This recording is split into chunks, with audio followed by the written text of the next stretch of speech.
everybody, and welcome to the Moonbase 2 podcast pre-show. Me, Andy, Big D. Hello, Big D. All right. Discord's not working, so let me shuffle this around so we can hear you. Where would it be? This one? Say something again, Big D. Hello. There we go. Got it working. Hey. I was doing Fluff and Hammer last time, so it was set to the Fluff and Hammer Discord, so I needed to fiddle that around. Mr. White is in chat. Hello, Mr. White. Hello, Mr. White. Have you two done a podcast recently? We did one on Transformers the movie. Oh, the movie? Yeah. The original movie. The original movie. Oh, the Transformers the movie. I think you should do an entire marathon with Mr. White and let him talk about the live action movies, as I'm sure he would really appreciate that. I mean, in fairness, we could probably both natter over those films ad nauseum. But I don't know how much pain it would cause Mr. White to go through those movies. I mean, I was going to ask, what's he done to annoy you to warrant this punishment being... I think Mr. White would take a very diplomatic and kind approach to the movies while fucking hating talking about them or having to watch them at the same time. They are a fascinating thing to talk about, though. And there are many things to discuss about for the live-action Transformers movies. Mm. Some good, some bad. Some good. And I think me and Mr. White are both diplomatic enough that we would kind of dance around some things. Apart from the financial gains, I'm not quite sure what the positives would be, personally. I mean, it's kept the brand going, more or less. That's the financial stuff which I just mentioned. True. Mr. White says, lovely to hear D's delectable tones, and it would be fine. D and I managed to talk about the 86 movie without actually describing the movie being shown. That's very true. But to be fair, with the 86 movie, there's not a lot to talk about when it comes to story. It's kind of front-loaded, and then once you get past the 30 minutes, it becomes reasonably dull to the last 10 minutes, I suppose. Once the dancing ceases on Junkyard, then it becomes tolerable again. I find the dancing on the planet of Junk the worst part of that movie, and it's reasonably insufferable. That did come up in the conversation. It's not like if they were doing cool dancing, that would be fine. But they're doing like your mum and dad's dancing. You know, do you remember like when you were like 8? Or like 5, and you were like, and your parents were like, "Oh, it's time to go to a party," and you're like, "Yeah, okay, mum and dad, I'll go to a party." And it was you put your left leg in, you put your left leg out, in out, shake it up. That's the kind of quality dancing that you're getting on the planet of Junk. Yeah. It's rough. It's a rough time. It is a bit. Yeah. Mr. White says Prime's body is still cooling, and they were having a jig. Yeah. Yeah. And obviously the fun part of Magnus explodes, very much dead, and they fix him, but Prime is dead forever. Don't worry about it. Don't think about it. As Mr. White rightly points out, they dance before they reassemble Magnus. Oh, that's true. Yeah. They do that after the big dance-off. Yeah. Would that consist of dancing on his grave, almost? I mean, the Junkions would, because they don't have any attachment to Magnus. They don't care about dancing on his grave. Yeah, it's funny. It's a funny old movie. It's a weird one. It's a weird one. Still one of the best toy tie-in movies. Oh, yes. Apart from, maybe... Well, I mean, it wasn't a toy tie-in movie, but I guess technically in this day and age, it's a now prime advertisement for 3D printing, small soldiers. True, yeah. It's just... Have you watched the intro sequence to Toy Soldiers or Small Soldiers recently? Not recently. I mean, that's one we should probably add on. I need to add it to the watch along, if nothing else, because the intro is pretty much exactly how a pre-D printer works. Apart from it's upside down because the model comes from underneath. Instead of the tray kind of going into the goo and pulling out, it goes the other way, and it kind of raises out the goo. It's good for sci-fi's always imagined it from a bottom up as opposed to. It's because it doesn't look as cool. The real way doesn't look nearly as cool as like you say the reveal through the goo. But effectively, it's a 3D printing sequence, and you're like, well, technically, we can do that now in our homes, which is pretty fun. Yeah. I still like Small Soldiers. I still think that's a pretty fun movie. It's a decent film. Yeah. Was it Elijah Wood in that? Yeah, it is. Elijah Wood, Kirsten Kirsten Dunst, I think. Dunst. Yeah. Joe Dante directed, Mm-hmm. which is probably it's either his second or third best film after the Gremlins ones. I'm not sure how yeah. you. I mean, arguably, Gremlins and Small Soldiers are very similar in style, Oh yeah, I suppose. Toy Soldiers is basically Gremlins 3 given a lick of paint. Weren't they talking about essence. a new Gremlins 3 movie recently? Oh, they've been talking about doing a Gremlins 3 for decades. Okay, it just so never comes. It just never comes to pass. Is it going into the He-Man live action? Well, I hear the He-Man live action thing is actually getting a thing now. But again, that's in production. Yeah, I don't believe these things until a trailer exists. Once a trailer exists, all right, then we can talk. Mr. White said, "I would love to cover the Small Soldiers movie." There you go. I've got a show set up for the two of you then. I shall add that to the list. Yeah, and a full slate of Transformers movies. Oh yeah, well, that'd be fun. Yeah. Well, let's start some music and we can talk about the Prime toys. Okay. Yes. All right. Music time. Welcome to Moonbase 2.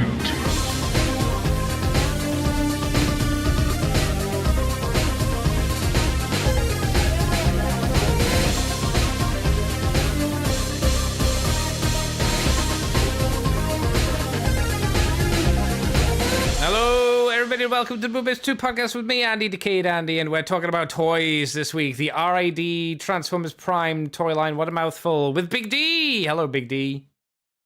Hello.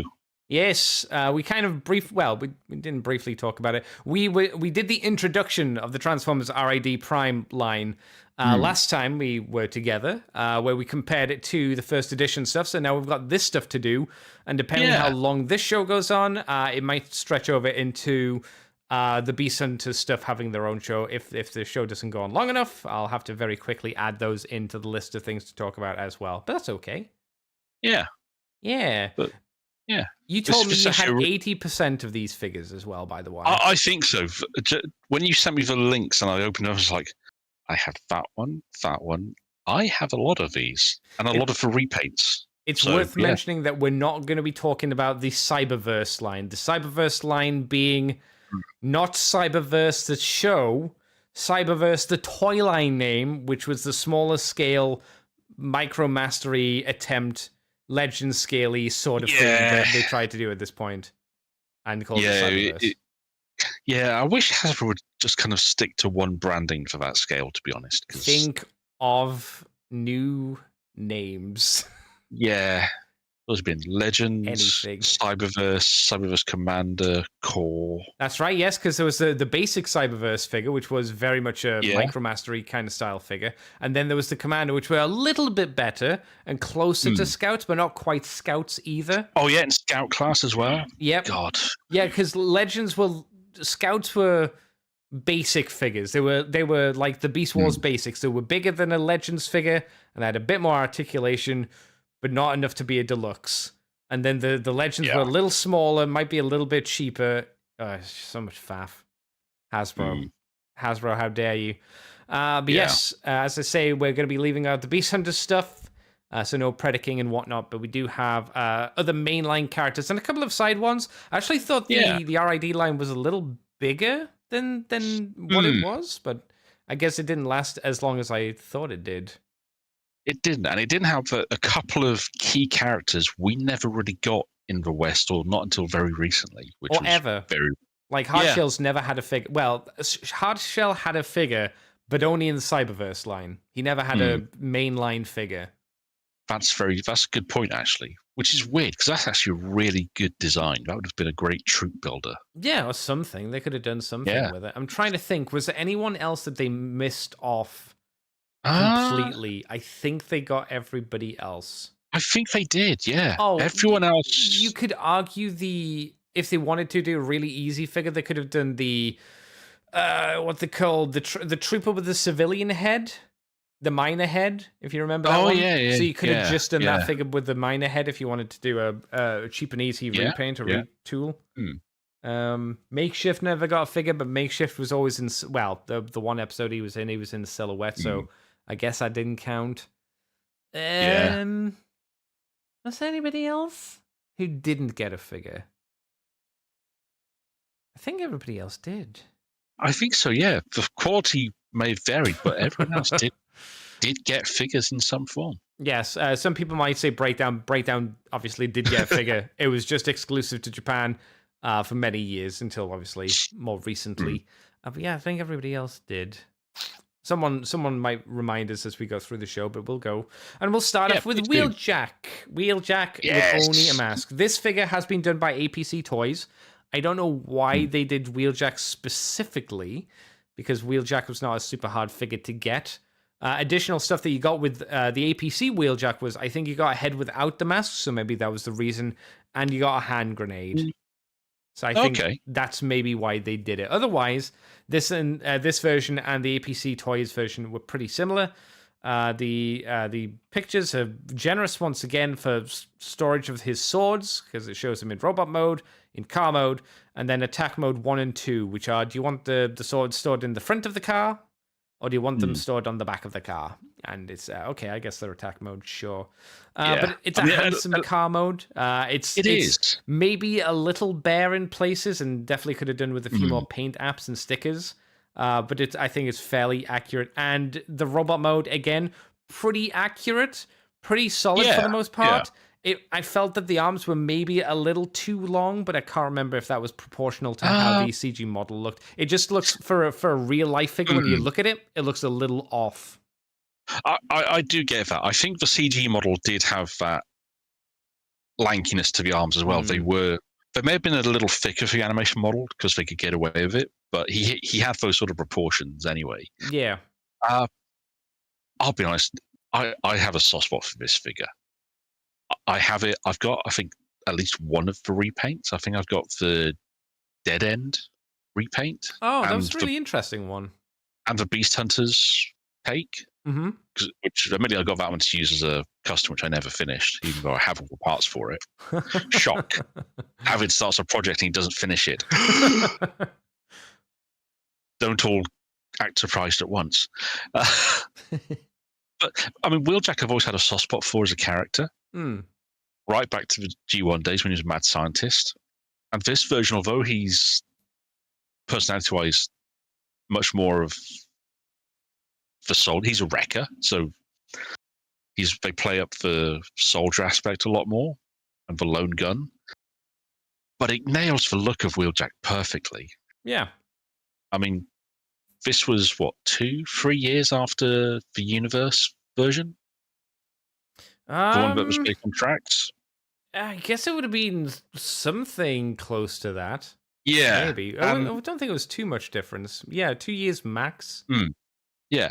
And I think I kind of prefer, if I didn't have another Wheeljack available, and we've had like 3 others since then, this would probably have been the one that's stuck in as my mainline version of the character. But we've had other versions, so this one... Do you think this character would have been... I mean, this is less so about the toy, I suppose, and more so about the character. Because I remember when the character was introduced, a lot of people were really fucking annoyed that he wasn't the scientist man. Do you think he would have been better served, even especially looking at his design, that he might have been better served as Drift? Because he does have the Drift shoulders. He is white. He is a sports car. That's a good point. He does have the double swords, which again, not Wheeljacky, it's more drifty. That's a very good point. It's one of those things. I'd be curious to find out if originally he may have been intended to be Drift, and they made changes. Because honestly, the only real differences between him and Drift, I mean, admittedly, the body type is very Wheeljack coded. Yeah. But on the toy list, the chest is fake. Yes. So, and the head could easily have been a resculpt. I mean, the wing veins, I actually quite like how they fold out of the engine cover. That's cute. I like that. Yeah, it's a great idea. But no, I could see this as Drift. That's not a bad shout. It's mainly like the design of the shoulders. I felt they were very drifty kind of shoulders, and obviously, like I say, he's a white car like drift. Yeah. And again, it does like it didn't bother me. He was called Wheeljack, and he wasn't a scientist because it was a I've been in the Transformers fandom since the 80s, 90s. It was a version of a character. Yeah, imagine the surprise when we watched Beast Wars for the first time and we were like, what the fuck? He's Optimus Prime? And that's Megatron and he's a T-Rex and act nothing like the original characters. Oh, different universe, isn't it? Yeah. No, I dig it. The swords, they're rubbery plastic, but I've never had issues with them bending or anything. No, they're hard plastic. They're not rubbery. I mean, I've always had my ones always have a slight give to them, but I think really it is a harder rubber, to be fair. Oh, it's not like super bendy like a lot. Well, more things in this subsequent. Well, Beast Hunters specifically. Beast Hunters has wobbly, flobbly, woo woo. These are just a little bit more pliable. Yeah, like you say, a little light on color, but that's true to the animation model. In fairness. I think it is missing some color, though. To be honest, I think if you go to your toy hacks, they'll have some extra stickers to kind of blob on there to pump up the color on him a bit more. But I can't remember if that's for accuracy or if that's just for make him more G1-y, please. And I'm looking at the Takara version from Arms Micron, and honestly, there's no difference in the actual paint in where they've applied color. No. It's just the shades are different. So. Well, to be fair, with the Arms Micron, the red and the Autobot insignia, they're all stickers. So, yeah. Which was one of the aspects of the Arms Micron stuff, which was shit. Foily stickers. They weren't very good. It was an interesting concept. They're trying to throw back to the G1 style of things, and please don't. Yeah. I think they were trying to do a small model kit aspect as well, since the Arm Micron stuff, but it just didn't turn out well. It did have an okay blade thing, but also just kind of looked awkward. And I liked the actual swords, like the main toy swords, they just didn't paint, which is a bit of a bummer. But the only issue, or not issue, the only thing I wasn't a big fan of with the main figure was he's obviously got his front window screens on the back of his forearms, which is a little bit obvious and whatnot. But he was fairly posable. I liked how his legs transformed quite a lot. He's one of the especially if you compare these to the figures who were based off of the first edition stuff. So like your Bumblebee mold, your RC mold. This was a more complex. He was more complex than RC, and he wasn't as. I don't think he had any automorph. At least not obnoxious automorph. If he did have it, like Bumblebee did. I think they got shot of that from after the first year of the first wave was where that was a real thing. I'm not sure if that was a budgetary thing where they made the change, but I think it's to the line's improvement, to be honest. Yeah, there's nothing quite as bad as Bumblebee and Cliffjumper in this set of figures. Oh, no, I lied. There's two who are actually fucking atrocious. Never mind, I'll be quiet. We'll get to them. I completely forgot about them. I was like, wait, hang on. I'll shut the fuck up. So this figure got redone into Dark Energon Wheeljack, which is Slicer. It got done into Prime Dead End, Beast Hunter's Wheeljack, Arms Micron Stunt Wild Rider, who there's not a link for, but I'll have a quick look online. And also the subscription figure service 2.0 of Chrome Dome. So which would you like to look at first? Actually, we'll look at Dead End first. How about that? Because you have Dead End. Dead End, he had a new head. Otherwise, he was a very, very interestingly repainted figure. Very interesting. Because he's not Dead End at all, color scheme-wise. No. But it's one hell of a color scheme, though, isn't it? He's got so many paint apps. Yep. So many paint apps, especially compared to Wheeljack, who has next to no paint apps. Like, for those not aware, his car mode, pretty much the entire top of the roof of the car and the bonnet are all painted. The only thing that aren't painted is the side of the vehicle and like the back boot-ish kind of area. Everything else either has orange or yellow or black or metallic-y purple or teal green. Yeah, and the paint's all really vibrant as well, which you don't expect of these colors. No, not at all. Especially over black plastic. Mm. A lot of this is over. That's pretty impressive, to be fair.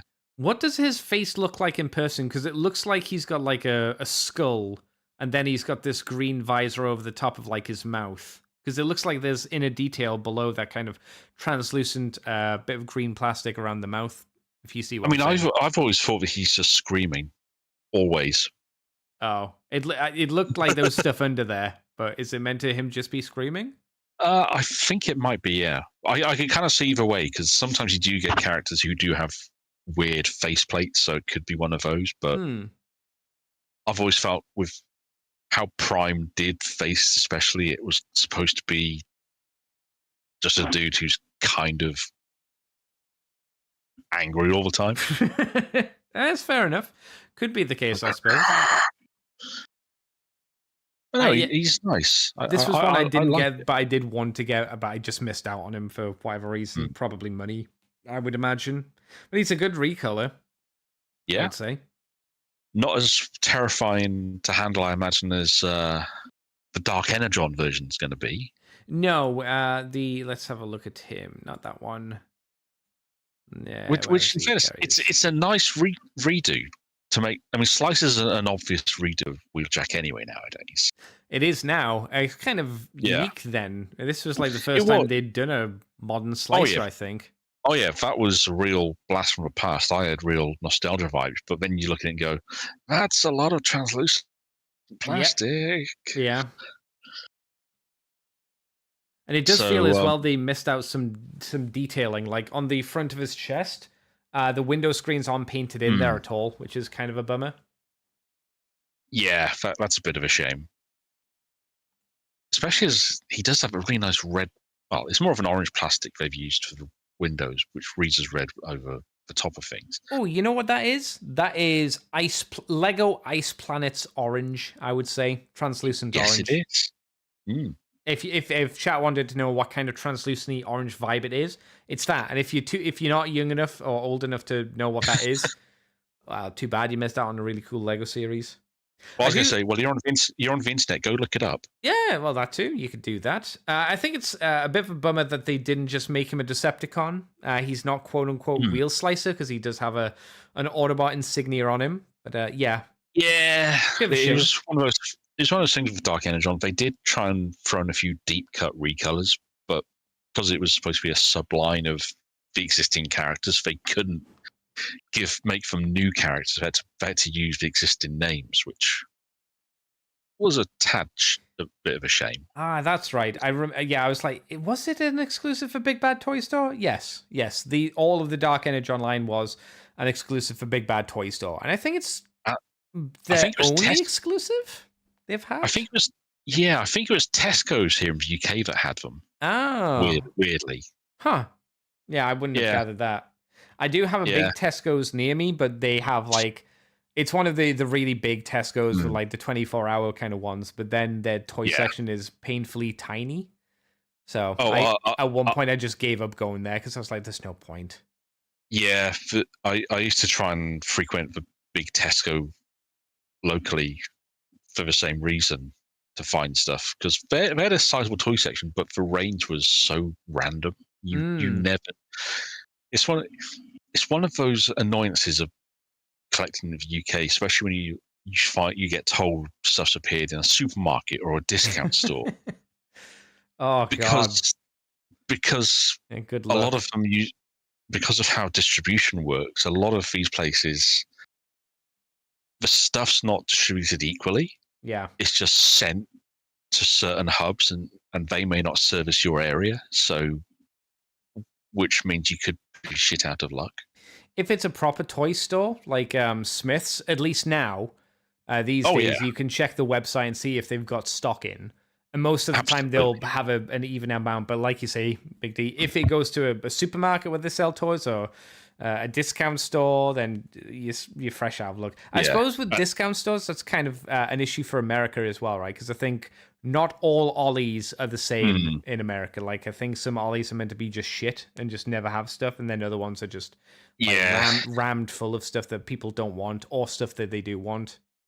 Yeah, I just get kind of sick of seeing all the B&Ms and home bargains, TK Maxxes in like the northeastern slice of the UK getting stuff, and anything in the southwestern portion. It's like, if it helps, I've never seen them in my area in the northeast. Oh, fair enough. Not in my local ones, but then again, I know there are some people who love to hunt around these stores. I do not see, for me, I don't see value in just like doing a day of like traveling to every store just to try and find something. See, to me, that's a waste of time.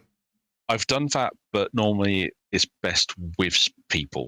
If you've got someone to go with you to do that, then it's much more fun. If you're on your own, I mean, I think the closest I've come to that is I did a click and collect at the Smiths in Salisbury, which is about an hour's drive from me.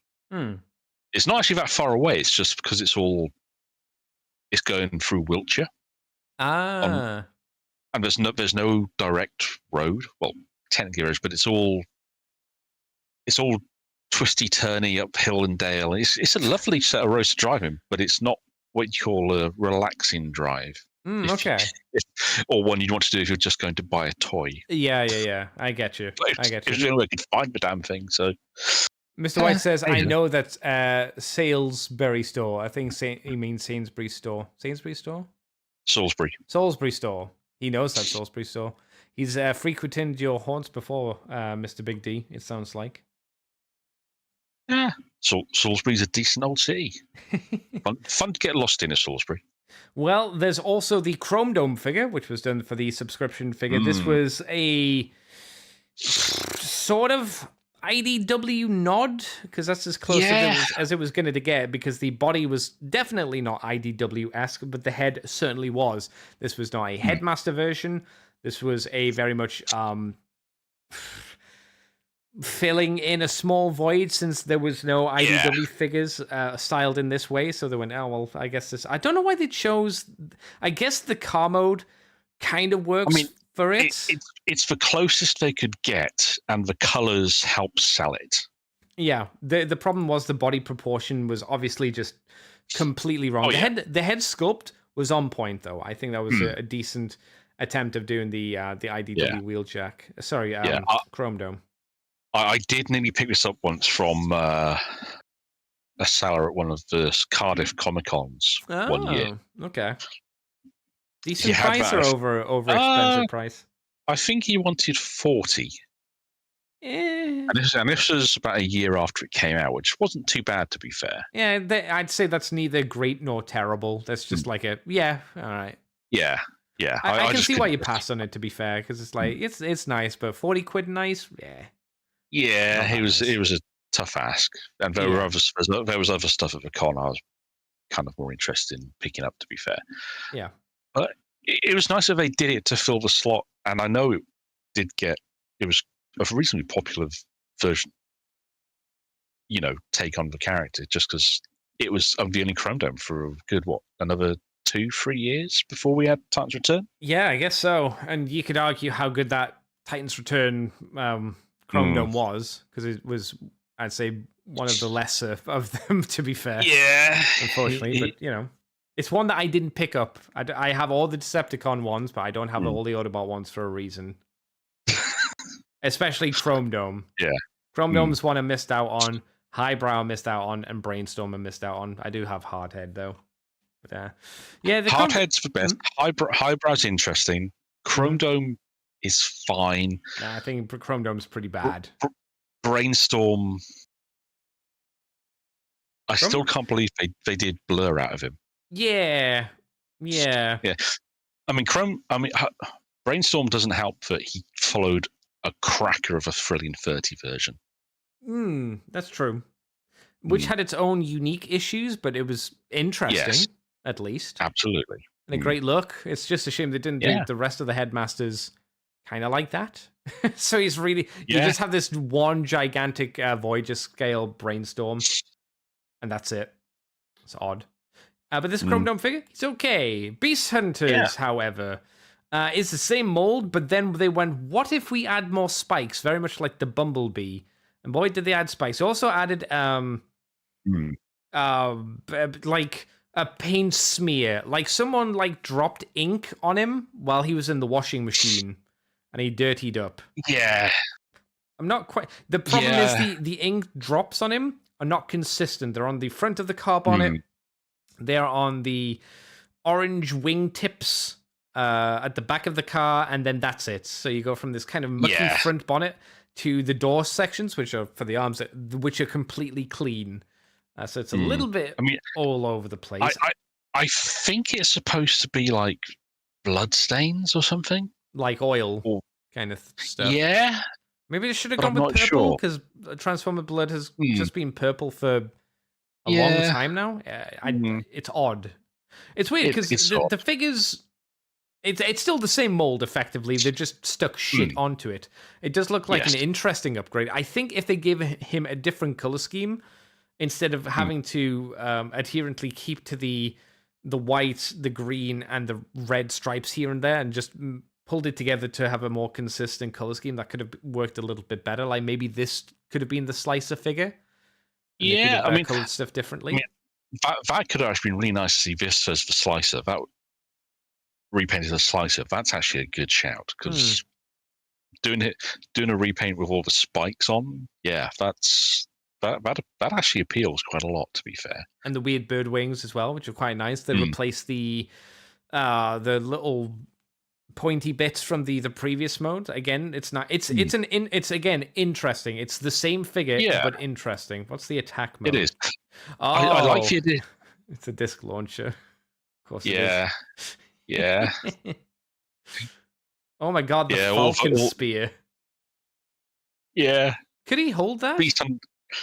Just the two sticky out circular posts he could grip just. Like when I say could he hold it, I mean could he hold it without falling over?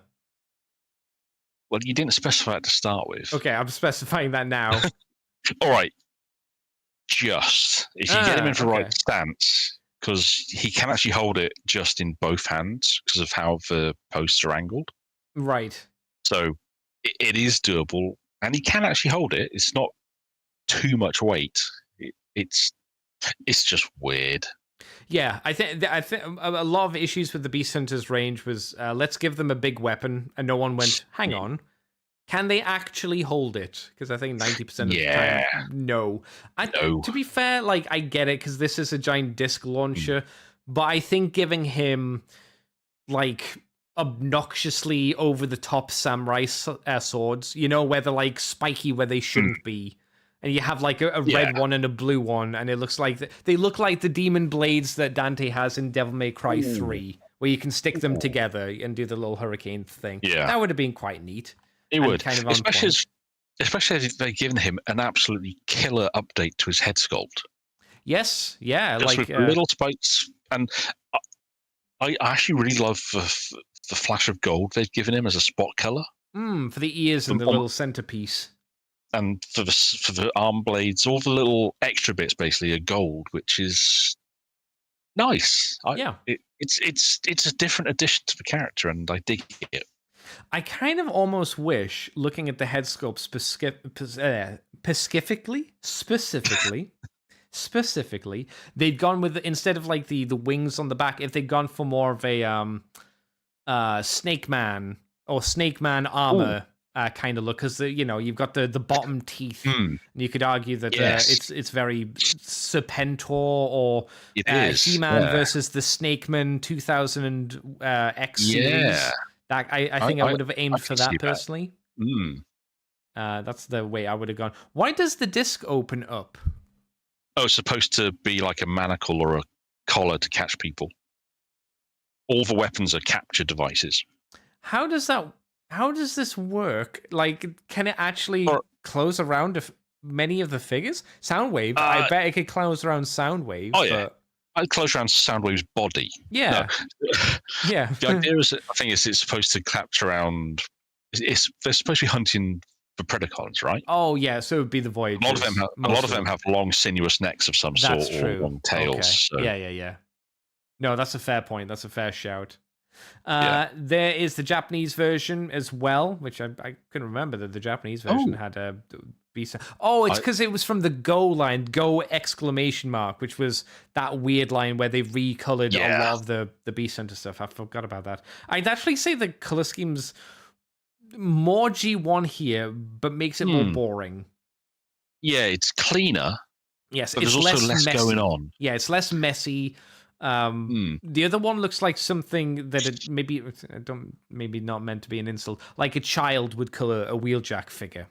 Kind of messy, kind of a little bit sloppy all over the sort. And then like someone went to a teenager, color it like G1 Wheeljack, and it's more G1 Wheeljack, but it's just a bit more boring, I think. It's weird. So you've got messy or you've got boring. I think I'd rather go with messy.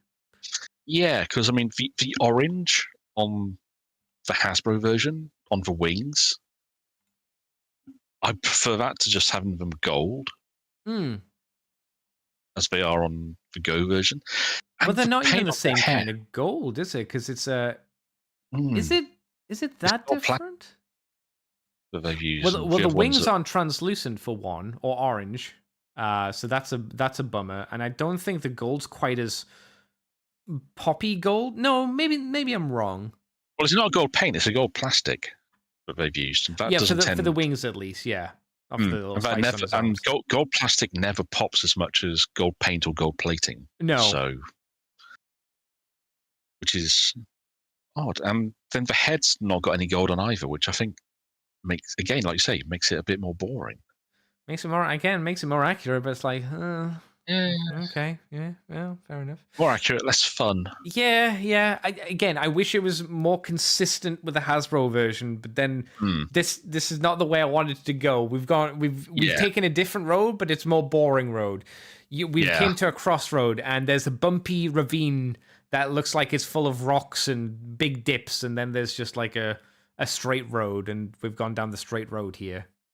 Yeah. It's safer, but it's more boring. Mr. White says, looks like the weapons are from the 90s Predator action figures. Yeah. It's not a bad way to describe the Beast Hunters line, I suppose, really. In all honesty. That tracks, yeah. Was this redone? No, I guess it was only done twice. As the Beast Hunters figure specifically. So that's Wheeljack done and dusted. We've got Sergeant Cup next, which I remember was a gift to me, who's a mostly okay-ish toy. There's some problems here and there. Specifically, his truck mode. His hands are very visible in the back there. There's no roof to go over the top of that truck part, or the camper van part, which is a bit of a shame. I like his guns. They're a little bit hollow, and you can combine them together, which is quite nice. But this was a mold that everybody looked at and went, it's Ironhide. Why is it came out as Cup? Mm-hmm. It made no sense, because I don't think... America didn't do the Ironhide version. Japan did. But America got a Cyberverse version of Ironhide, which, if I remember rightly, is actually not a bad figure from what I've seen people say about it. It's just not a deluxe class Ironhide, which is what everyone actually wanted. Yeah, it's annoying because it was this design, obviously, but it was the small version. Japan went, we'll do it. And it looks way better as Ironhide if you look at the two of them. It does. And the funny thing is, I actually have both versions of this. I've never taken Ironhide out of his box. He's still in the same box. Got him. I don't... Does this work as Cup? Like, I understand the reason for it, because he's... G1 Cup is kind of a pickup truck, sort of. I mean, it gels with the idea that Hasbro were running with in the early 2000s. I don't know if you remember especially some of the War Within comics. Mm-hmm. Anytime they showed Cup and Ironhide during the Great War or pre-war, they actually looked identical. They had the same basic body type. So where Ironhide and Ratchet always had the bit of the to mimic the G1 toy, they had a bit of canopy in front of their faces. Yeah. They did do that with Cup quite a lot in the comics in around that period. And they tried, I think we mentioned it before, they did have a thing where anytime the two of them interacted, they tended to make them old war buddies because they're both the old vet character archetype. And whereas G1 Cup had a very intensely designed body, and Ironhide's was a much more abstracted from what the toy originally was. So they made a decision where they could. They tried to, use if Ironhide, whatever reason they didn't want to do him, a Cup was not uncommon to see come out of him. Oh, that's true. Or be a possibility. And I mean, I don't mind this. I think it works better as Ironhide, but having Cup be an actual pickup truck is something one that we recognise, not just a science fiction pickup truck, is an idea I've been quite fond of ever since the Generations version of the character. Right. With his oldie-timey pickup truck look. So I still prefer Cup to be his own unique, weird sci-fi thing. I don't mind him being just a repaint of Ironhide. I think my issue here is he's a boring color scheme, especially when you compare him to Ironhide. One looks nice and vibrant and poppy with the gray detail in there and the red using as a pop. And then here with the Cup mold, or the repaint, I should say, we have the gray plastic or dark bluish grayish plastic. And then we've got this kind of army gray teal kind of color, and it doesn't have the same kind of pop. And it's not even Cup colored because Cup's gray. No, sometimes I think that's the Cup's biggest. Gray. I think that's the biggest sin, but it's just not really Cup colors. Not really. It's close, but not quite. And then there's just kind of a boring kind of color anyway. I think it would have helped. Like if you look at the vehicle mode has this kind of more vibrant goblin green kind of color on the bumper and the side doors, which does not carry over at all into the robot mode. And I think some of that green could have been used on like the forearms to highlight colors and maybe a bit on the knees again, maybe a little bit around the chesticle area again, just to make some bits pop a bit more. Maybe would have helped. Just a little bit of detail there would have been nice. Yeah, something a little bit more. Flash of color. Yeah. But like I say, I do like that his weapons can combine together. It doesn't do a huge amount, but it's kind of nice. It's not bad. I think this is one of those like 5 out of 10 kind of figures where you go, it's okay, it's fine. Yeah, it's just an irony that if you wanted an Ironhide because these are basically movie Ironhide's guns. Yes. If you wanted Arms Micron Ironhide to have those guns, you had to buy Cup because he don't come with anything apart from his partner.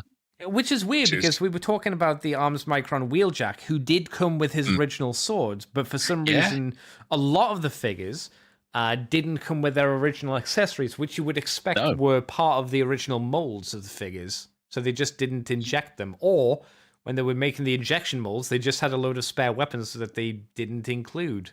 One of the two options, I guess, which is kind of odd. It's very odd because I mean, I don't think there's anything particularly wrong with Partner. It's just, it would have been nice to have actual guns for him. No, I agree, 100%. Mr. Gruff says, Cup always looks wrong not being Roshanian Bonebot. Roshan Bonebot? James Roche. Roche from Spotlight Cup. Oh, Roche. Yes. Oh, okay. That makes sense. Yeah, that makes a lot more sense. I was just looking at that word going, what the fuck is that word? What is this weird Cthulian language Gruff speaks from the book? The great, horrible book that he has. But yeah, the Ironhide toy, much better. It clearly has more stickers. There's extra kind of orangey red that goes along the side. They added bits of silver, grayish, silvery kind of bits here and there. And they've added more to the knees as well, which again adds a little bit more pop. I don't know why they decided to... Oh, no, I do. because I was going to say, I don't know why they added red stickers to the chest area or the abdomen area. And I was like, well, because that's not hard red plastic. So there was no paint practically on these figures. So they'd have to be stickers. So there we go. But yeah, I think if you were going to get this figure, this is the better version of the figure. What does his arms micron Iroh turned into a cannon? I would say a Ratchet and Clank gun. Yes. It's a big kind of orangey cannon gun, and he turns into a Ironhide kind of proportioned robot, I suppose. Sort of. Yeah. Then I think these were all. I think these were all also a bit compromised beyond microns by the fact that they were all supposed to combine, and they were kits that you built because it came on a sprue, so that was also probably a limitation. I mean, the kit thing's fun. I actually dig that. That's one of those things I kind of would like to see more of. I mean, those sort of very small, cheap, transformable figures is. I had loads of them when I was growing up in Hong Kong. Yeah, that you could buy from the stalls with a bit of chewing gum, and they were fun. I had almost a complete land cross like that. I have no issue with that kind of concept, but when you're buying a deluxe figure, I'm not sure that you're buying a deluxe figure and then have a really small model kit with it. That's a bit of a weird choice. It is. It's very weird. Yeah, I'm not 100% against it. I just think it's a weird. I mean, clearly it's not something that they've continued. It's just a weird thing to kind of go. You're gonna have an action figure that's completely playable, but also you'll need your dad probably to build this tiny robot kit. Yeah. Or not. Maybe, in Japan, obviously they have the Gashapon figures, which are kind of like the things you're talking about, where you get the really basic kits. Mr. White, Mr. Gruff says, "My language is bestowed." Mr. White says, "Verily, forsooth," says Mr. Gruff. That mega toaster. Mr. White says, "This begins the 1770s battle rap." That sounds like a good Fluff and Hammer video right there. And Mr. Gruff says, "What could be dafter than the sound of thine winning laughter?" That's pretty good. So I can't rap. Surprise, surprise.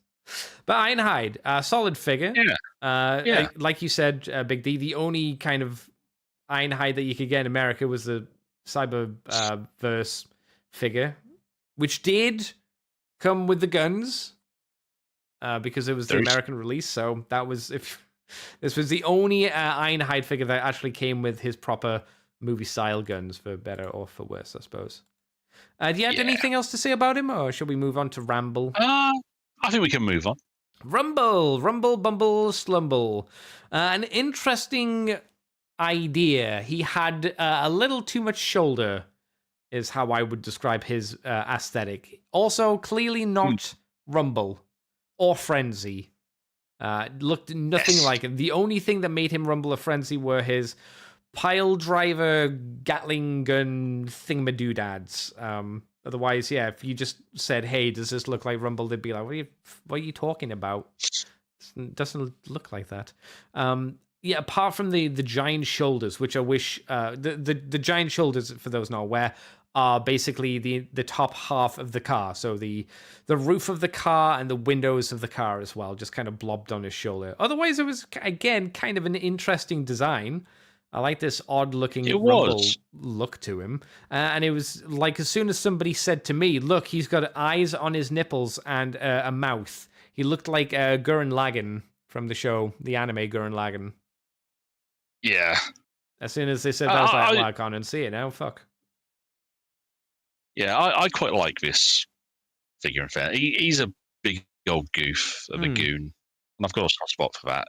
The fact that the guns can become pile drivers is cute. I like that. It's a good idea. It works. It's a double feature. Because pile drivers on their own, not great.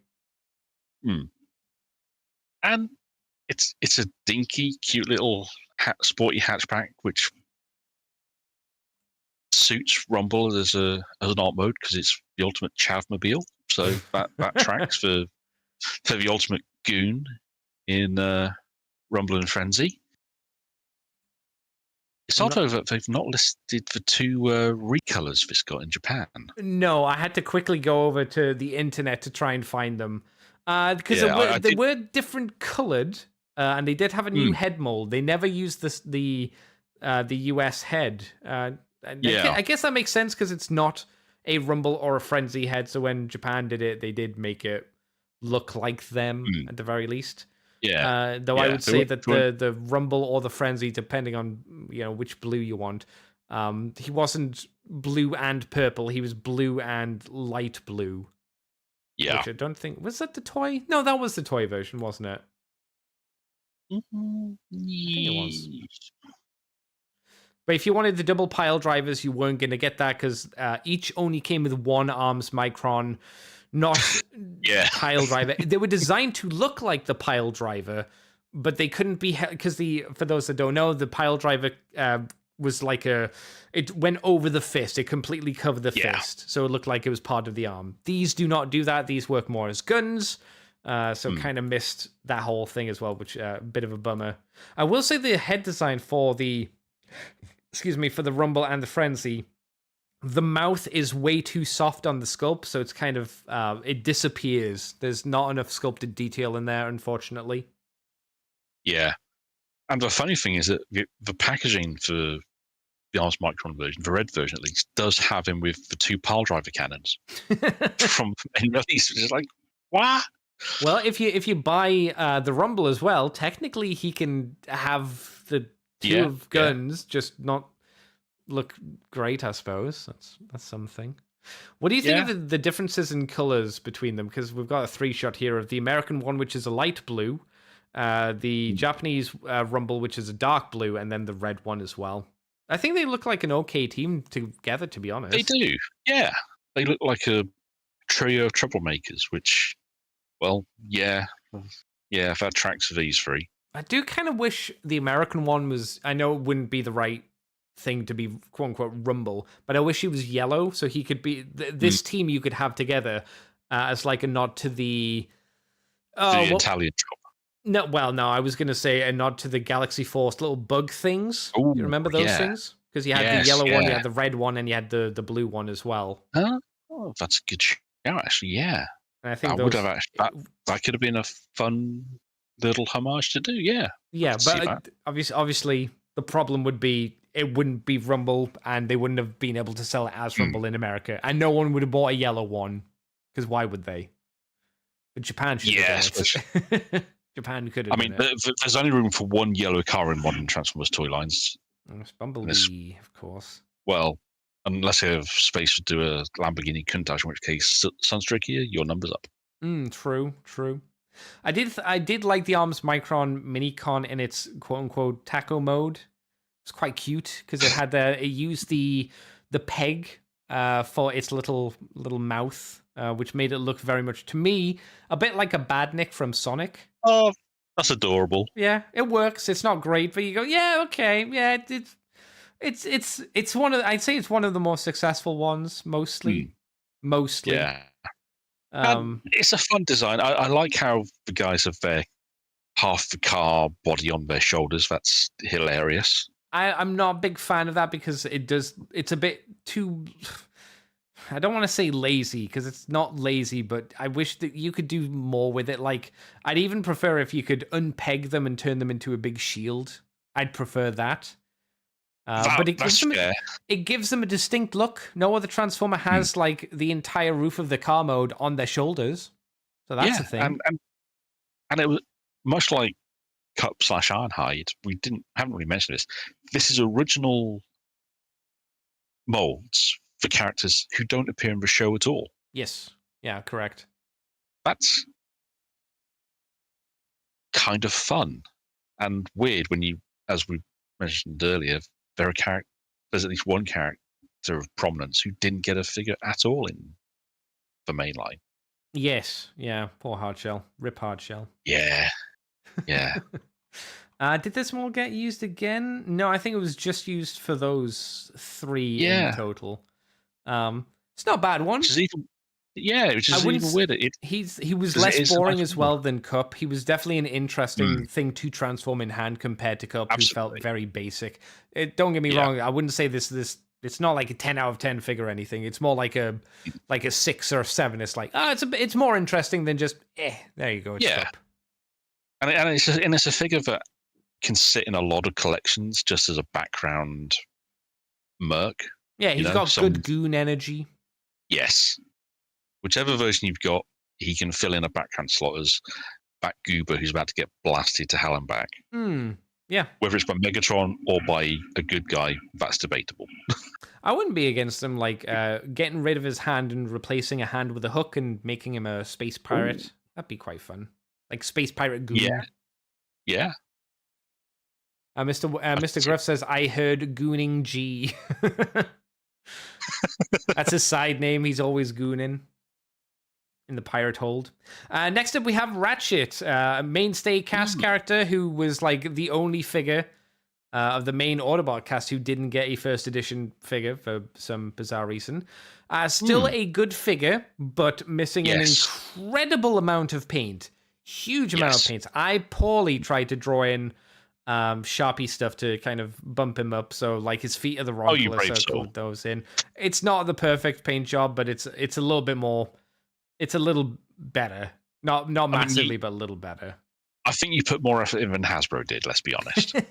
Yeah, he's, to be fair, not an easy thing to try and convert the ambulance mode into a robot mode. And the problem with the ambulance mode in itself is there are a lot of panely parts. The roof clearly doesn't go together as nicely as it could do.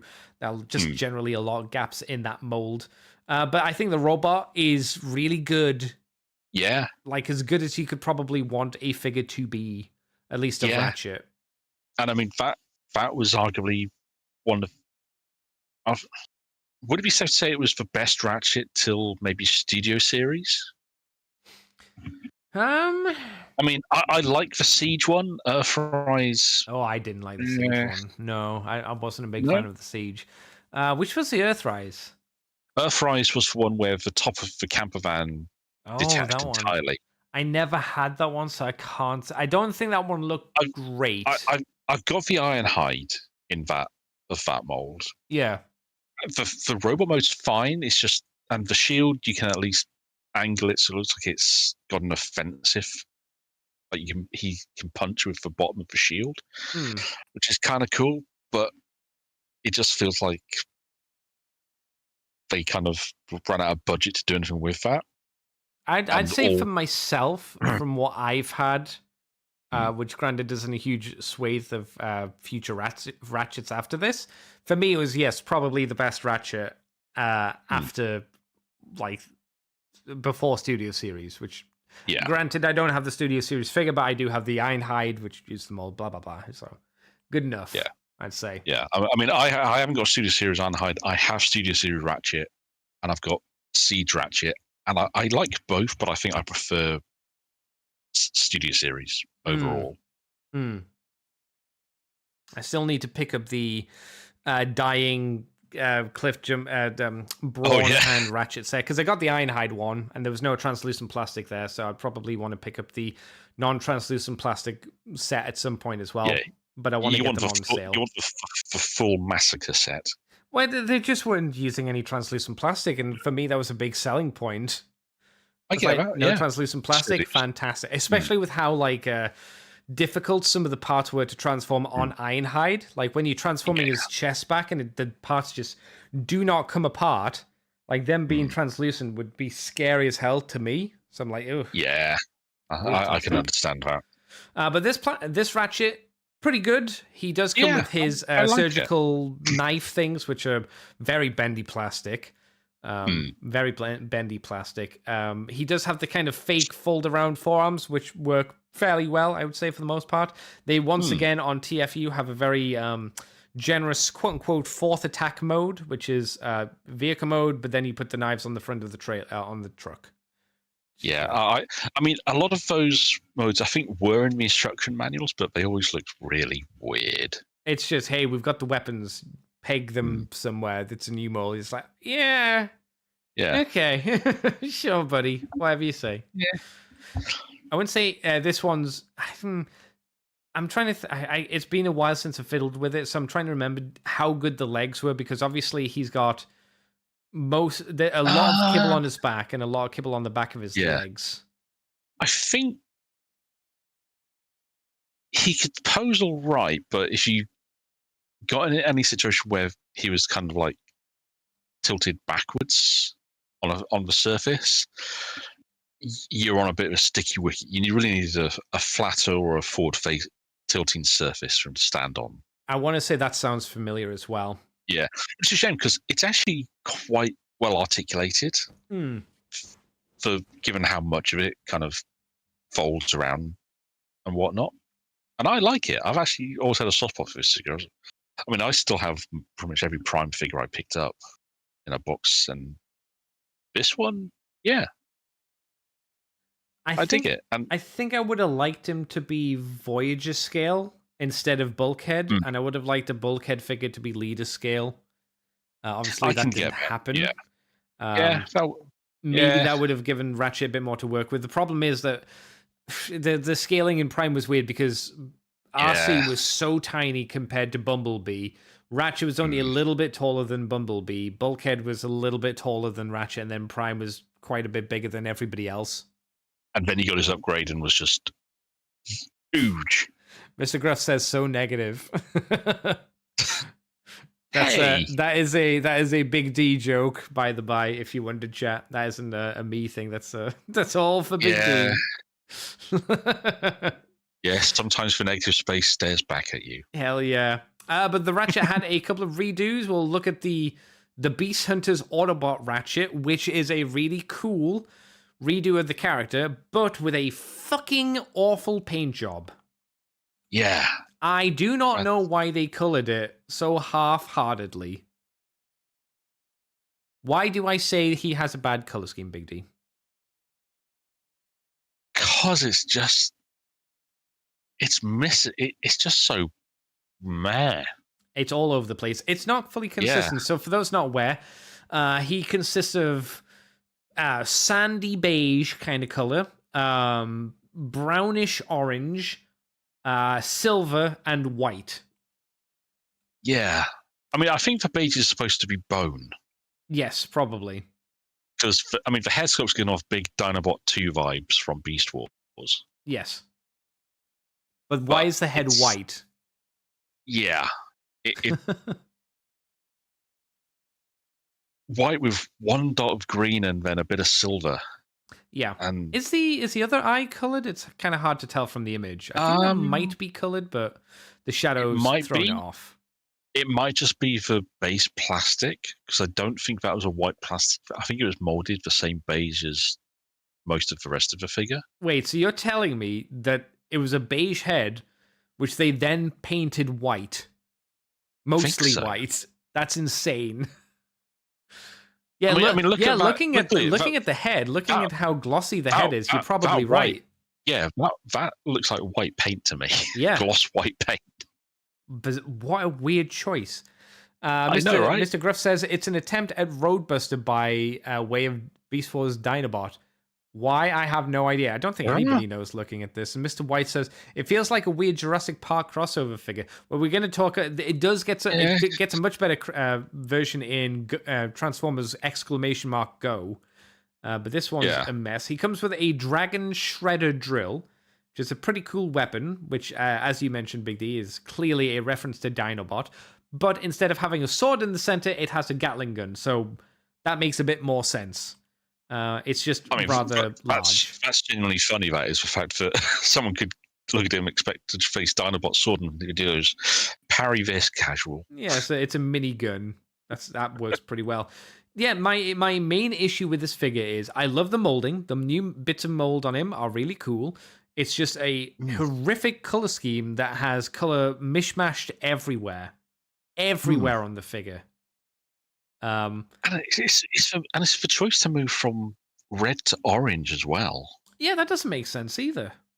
I guess they're trying to keep it kind of consistent with the bone to have like an in-betweeny kind of color. I don't know why. I think they should have just colored more of the figure in the bone kind of color, because the harsh, stark white against the bone, to me, just does not work at all. Also, the weapon being blue and green and orange, again, makes it kind of look weird, let's say. Very. However, when you look at the Transformers Go Hunter Ratchet, where they have given him a consistent color scheme, I think this guy was meant to be a Megatron in the Beast Wars Legends comics. This is a really good-looking figure now. It now looks really good. It's now green, black, and translucent bits of red, and the weapon is also black and gold. So it's way more consistent. It looks real menacing. It looks super menacing. You know what? It looks like a much different, a different character altogether. Yeah, 100%. If I was going to pull an issue or thing I didn't like as much, I think the ambulance mode could have had maybe a bit more either red or a bit more black on it, but it's fine. You know, the robot mode looks so much nicer than what we had. I don't particularly care. Yeah, the alt mode just being more consistent in the colors, not having that mishmash. Yeah. Just having green, black with the white striping and red as the windscreen and the spot color improves it so much. Definitely. That does so much for it. What an improvement. Kind of wish I'd had this one, to be honest, because that looks great. Yeah, hey, you would have had to have ordered it from Japan if you wanted, though, unfortunately. I don't know how easy it is to get now on the secondary market. Might be hard, because it's clearly the best version of the mold, I would say. True. Mr. White says, the Dragon Shredder Drill is the name of my new thrash metal band. It actually sounds like a Monster Hunter weapon, to be fair, at least in my eyes. And it kind of looks like something from Monster Hunter. And then there was... Sorry, you were going to say Big D? Ooh. No, I've just done a quick search, and expensive. A minty fresh one is $183 plus tax plus £55 delivery on eBay. Yep. Oh, yeah, that probably be why. Or one that's out of. Well, there's another one that's in packaging in the UK that's £84 with free delivery. Woof. Or 80. Another one that's a little, $106. You could probably get it cheaper on Mandarake, I would imagine, since it would be coming straight from Japan. That might be one to have a look for. Yeah. Although, in fairness, I've seen people listing the standard version for like 15, 10 quid and up. So what, for the Beast Hunters Ratchet, the awful one? Yeah. No. The last version of the Ratchet mold was done for BotCon, of course. It was the Cannonball figure, the second outing of Cannonball. Is that right? Yeah, BotCon 2014. Actually, there was one more repaint as well, but we can look at that in a sec. Oh, okay. So we got Cannonball. As I say, the second outing of him. He's better than the official Cannonball figure. I don't think he's as good as the first release of him. But I still think this is a solid version of the figure at the very least. The head has a new head sculpt. He's got the stupid, like, little black bit of detail over the eye only. They've got the special Decepticon pirate symbol on him. I think they've done a pretty good job. I would have liked them to, instead of giving him two of the blades, I think they probably would have done a better job if they'd given him a hook. Like, one of the molded parts would have been a hook, so he could have had a hook hand for the pirate. That would have been nice, yeah. But otherwise, I think this is solid. They've got the tampograph details on the vehicle mode, which look quite nice. Yeah. What do you think of this one compared to the other, what do you call them? Cannonballs. Cannonballs. I like... Oh, excuse me. I like this. I like how they've done the new heads, so they got the option to do red alert, but then they've just used paint to hint at the eye patch. That's actually it's a cheap workaround, but it's effective. Was that ever meant to be an eye patch? I don't think it was. It's the bit because it goes down the side of his cheek as well. Yeah, it's one of those pirate tropes that you're quite often have characters. Is it meant to be like a tattoo? Is that the idea behind it? Like a facial tattoo? Possibly. You know how you get like Maori or Samoan people that have like a tattoo that goes over like their eyebrow and then like halfway down the face? Maybe it was meant to be something like that. And that would kind of track with some of the styling they've used for his tampos as well on the bodywork of the truck. So that's a good point there. That's a possibility. But either way, it's an effective way of doing things. Yeah. Like you say, the tampos are nice and crisp. That teal is wonderfully poppy. I dig that. Can you imagine trying to paint that on a Warhammer figure? You got black and you got to get that blue there. Ugh. Yeah, trying to find a color that saturated. The amount of coats you'd have to do. Yeah, that's what I was thinking. I was thinking like coats upon coats upon coats, like a dark blue, just to bring it up a little bit. Then you could go for a lighter blue and then another lighter blue, and maybe then you'd have the color a couple of times over the top of that. It'd probably be easy just to paint the whole thing that blue to start with, and then paint the black over the top of it. Oh no. You know, and paint around it. Oh, that would suck as well. Mask off the design you want to keep, and then just slap black paint over the rest of it. Yeah, I think that's your only hope. Jesus. You did mention there was another one, and you were quite right. It was Protector Bot First Aid. Part of the triple backer. Oh, this one. Yeah, it was a triple pack. An exclusive for Amazon. Protector Bot Emergency Response Protector Bots. So that we'll talk about that one later. And it came with Groove, who was RC. How the fuck is that meant to be Groove? It's not even painted to look like Groove. It's just blue RC with a bit of white. That's such a fucking lazy shit. I like how in the image they've got for his knives, one of them's completely bent. That's not good. Yeah, this version of First Aid is also crap, as it's just the Ratchet toy with basically bits of blue on him, and then a few red stripes. Yeah. It's crap. Yeah, I think this came out after they did the repaint of Inferno as Hotspot for GDO, and after the Universe repaint of Blazemaster as Blades. Right. So this basically finished the team off. Even though the styles wouldn't mesh at all. Yeah.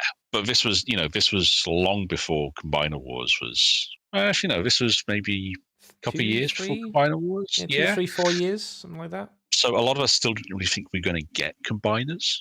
I don't know anybody wanted these, though. No, I mean, I looked for them once and just couldn't be asked. Combiner Wars First Aid came out in 2015. This set came out in 2014. Jeez. So 1 year later, you got something you wanted versus this. Hasbro. Apparently, this was a Toys R Us exclusive in Asian markets or on Amazon.com, as you mentioned. So wow, the whole set's crap. The whole set is crap. Maybe this was why I didn't want to talk about it, because it's just crap. This is worse. This is a lot worse than the original version of the Prime Ratchet as well. Yeah. It's just so lacking in anything. You have a choice, Big D. I'm going to kill you. Your only option to stop me is to choose one of these two figures. You can choose to keep in your house forever and to love and to never sell, because if you do sell it, I would come around and kill you. You can either keep this First Aid figure or the Beast Hunter's Ratchet. Which do you choose? Beast Hunter's Ratchet. You choose Beast Hunter's Ratchet. Okay. Yeah. Because that I can repaint and do stuff to if needs be. At least the design is interesting. This, I mean, I could put a wash over that one. This one, there's nothing, man. You'd need to completely recolor this figure. You'd need to spray from the ground up. I think you need to spray from the ground up the Beast Hunters one as well. But I would agree with you personally. I would go for the Beast Hunters one because there's, it's got the more interesting mold. It's got some silly stuff to it, and you could make it look really cool. This will always, to me, just look like a bad version of Transformers Prime Ratchet. Yeah. Not the right version. So I would agree with you there. Next up, we have one of the No, I would say this is the most disappointing figure of the line. The most. Maybe not the worst. Maybe the second worst. But definitely the most disappointing of the line. And it is Knockout. Knockout had a really interesting design, which they've never made a good version of. Not once. Not even the non-transforming version is great. It's got its own issues and can explode. And I have the Japanese version, which was only a little bit better. I had the Japanese version with a repro label sticker kit, which again helped it a little bit. But the problem was the mold shit. The mold is dog shit. It's got really good head sculpt. I think the head sculpt is good. Oh, yeah, the head sculpt has a lot of personality to it. It's just, The robot is crap. It really is. I'd love a third party to try and get Knockout to look like Knockout. It's really hard to explain just how badly it's done. It's got the same bad arm design as Transformers the movie, live action movie Jazz did, where the arms kind of fold around to make that kind of arm design. It was the same arm design that... Oh, fuck. Someone else had this arm design. Ratchet has this arm design, but it's done a lot better. Who else? Yeah, Ratchet is a lot more secure as well. Yes, Cliff Jumper. RID Cliff Jumper from this line had the same kind of bad thing, which is like the inside of your forearm is the car door. The outside of your forearm is the front windscreen and the roof of the car, which is translucent plastic on a pin joint going through. So they're clearly hollow. They're not really well shaped. The elbow joint is get your forearm. Imagine your elbow is on top of your forearm, the back of the forearm. That's where the elbow joint is. So it looks again really weird and out of place. Yeah. And that's only one of his elbow joints, because he has a second elbow joint, a good 2 centimeters up. Yeah. So he does have a double elbow joint, but it's really long, and then you go all the way up to his shoulder, which is a universal hinge joint. He has very flat, very tiny, pointy witch's feet. And he also has the open hands that are in translucent ball joints holes. Like the actual ball joint for the hand is opaque. It's part of the hand, so it's silver. But it's like Cliff Jumpers, where it's a solid ball joint going into a translucent hole, effectively, which is a little bit worrying for the future. Not a fun transformation either. Very hollow chest area. Chest area doesn't look anything like it should do. I can't remember what the back of the figure looks like, to be honest. And then the paint job for the toy is completely out of whack for the American version, where it's red plastic, and then the front bonnet of the car is a very dark, almost chocolatey maroon, which goes over the back of the car and then kind of swings forward a little bit, then turning into silver paint as it goes like through the door. While the Japanese one is obviously just not painted, so it's all just kind of flat. It's just bright red, so that's at least a little bit more accurate. But at least it's a much more vibrant red. Yes, it's more accurate red. Yes. Yeah. And it just sucks that he's not had a... I mean, I'm content with the version I got out of Legacy. I understand why other people wouldn't be. Yeah, it's because it's not this one. Character. Yeah. But it's weird that he's not been able to make a truly great version of the character, because he's a fan favorite. Yeah, even if you have to fake it. And I contest that you'd probably have to fake a lot of the design, because there's just no feasible way to get his classic kind of shoulders right. There's just no way. Yeah. Which is fair enough. We're used to that with Transformers figures. Yeah. But it would just be nice if they could give it a go. Go on. Or even a third party. Has a third party ever done knockouts? No, no. I think the closest we'll get is that company that's doing the big non-transformable versions of the Prime figures. They did Optimus Prime. They did a Bumblebee. I think they've done a Megatron. I think they're probably likely to get a nice-looking knockout figure done. Obviously, it wouldn't transform. APC Toys, I'd love to see APC Toys do it because they'd have to make an entirely new figure for Knockout. But if they did, I think it would sell. He came with the hilt of his point. I don't know why it's the hilt. It's the pointy bit of the electric staff that he had, and then he came with the quote unquote spear part, which was just the bottom half. While the Arms Micron version came with Gra, which was a scorpion that turned into the same kind of weapon, which just a little bit thicker. So it's not great either end there. He got a couple of redos. He got done into Dark Energon Knockout, who we can talk about. Also done into Arms Micron Smokescreen, who we've technically got to talk about a little bit later. Oh, no, we don't. It's a different mold. It's a different recolor. Yeah. And then the Beast Hunters Croc out. So, looking at the Dark Energon Knockout, color scheme-wise, very cool. He's translucent green, translucent purple, and then opaque, blackish, shiny purple kind of thing. What do you think, Big D? This figure scares me. I adore the colours. It's classic Decepticon, teal, purple, black. Great. Bit of grey in there.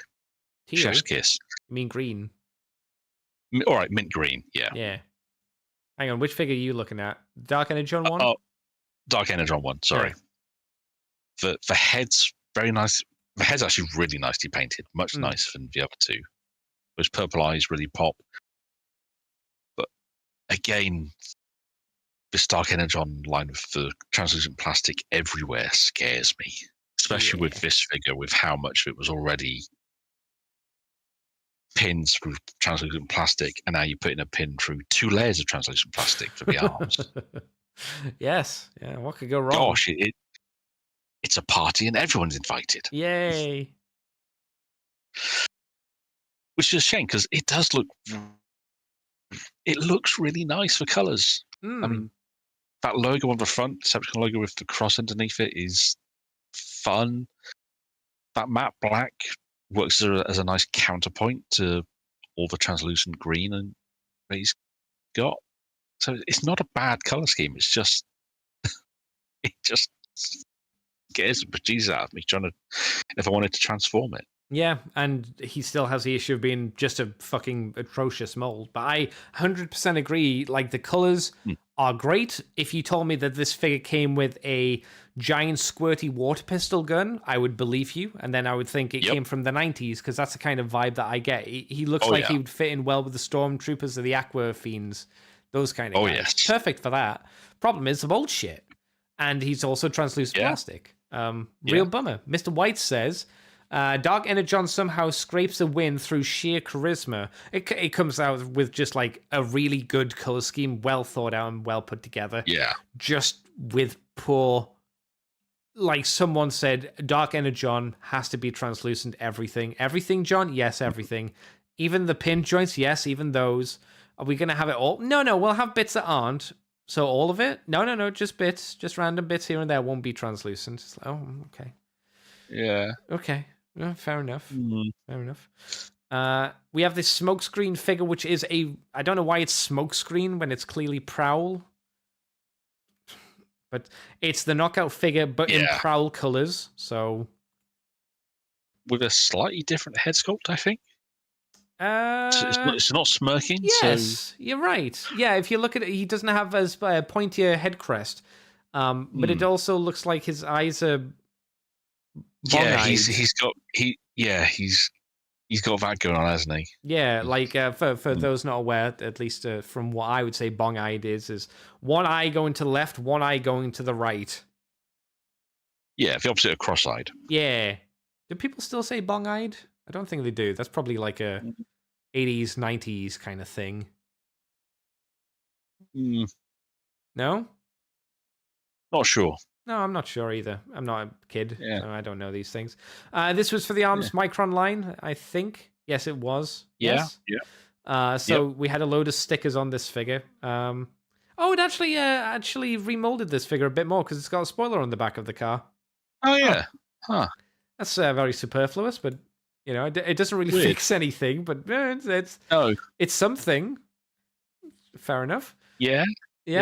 Again, Not great. Don't know why. Wrong name, but okay, fair enough. And then we have Crockout, the figure that I know Mikey really liked because it was ridiculous. And there are aspects to this that are really cool. The problem is the mold is shit. That's the issue. I love the fact that the front of the car mode has been given this crocodile look to it. You can add the weapon to the back and give it a tail. That's also very fun and cute. That's hilarious. It's just all the problems from the main Knockout mold are carried over here. The waist is weird. The arms are weird. The way the shoulders work is weird and bad. And it's a shame. The robot mode has a really boring chest because of the shoulders. Yes. That's really weird. Yeah. And it's a shame because, again, there are elements to this figure which are really fun and neat and interesting and cool. I'd say in concept, this is more interesting than a lot of the other Beast Hunters crossover figures that we've seen so far.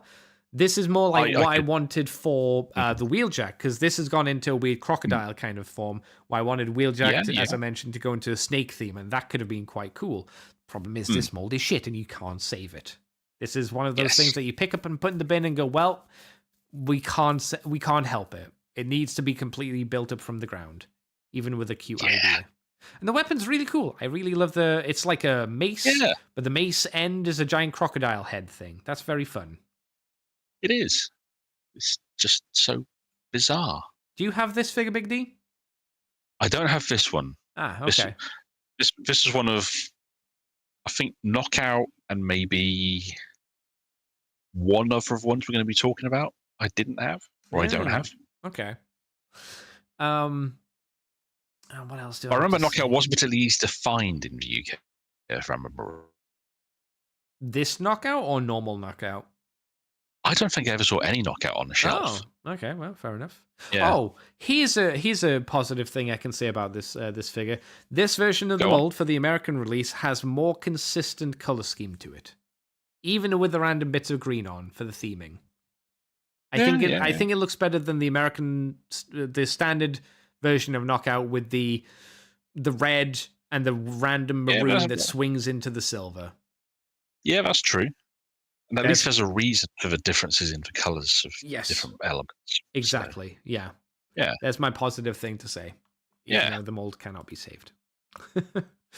Speaking of, moving on to the worst figure of the line, where APC Toys has made an Arachnid figure that is completely different from this and is much, much better, and is the version you should get if you want an Arachnid figure. Yes, they did Arachnid.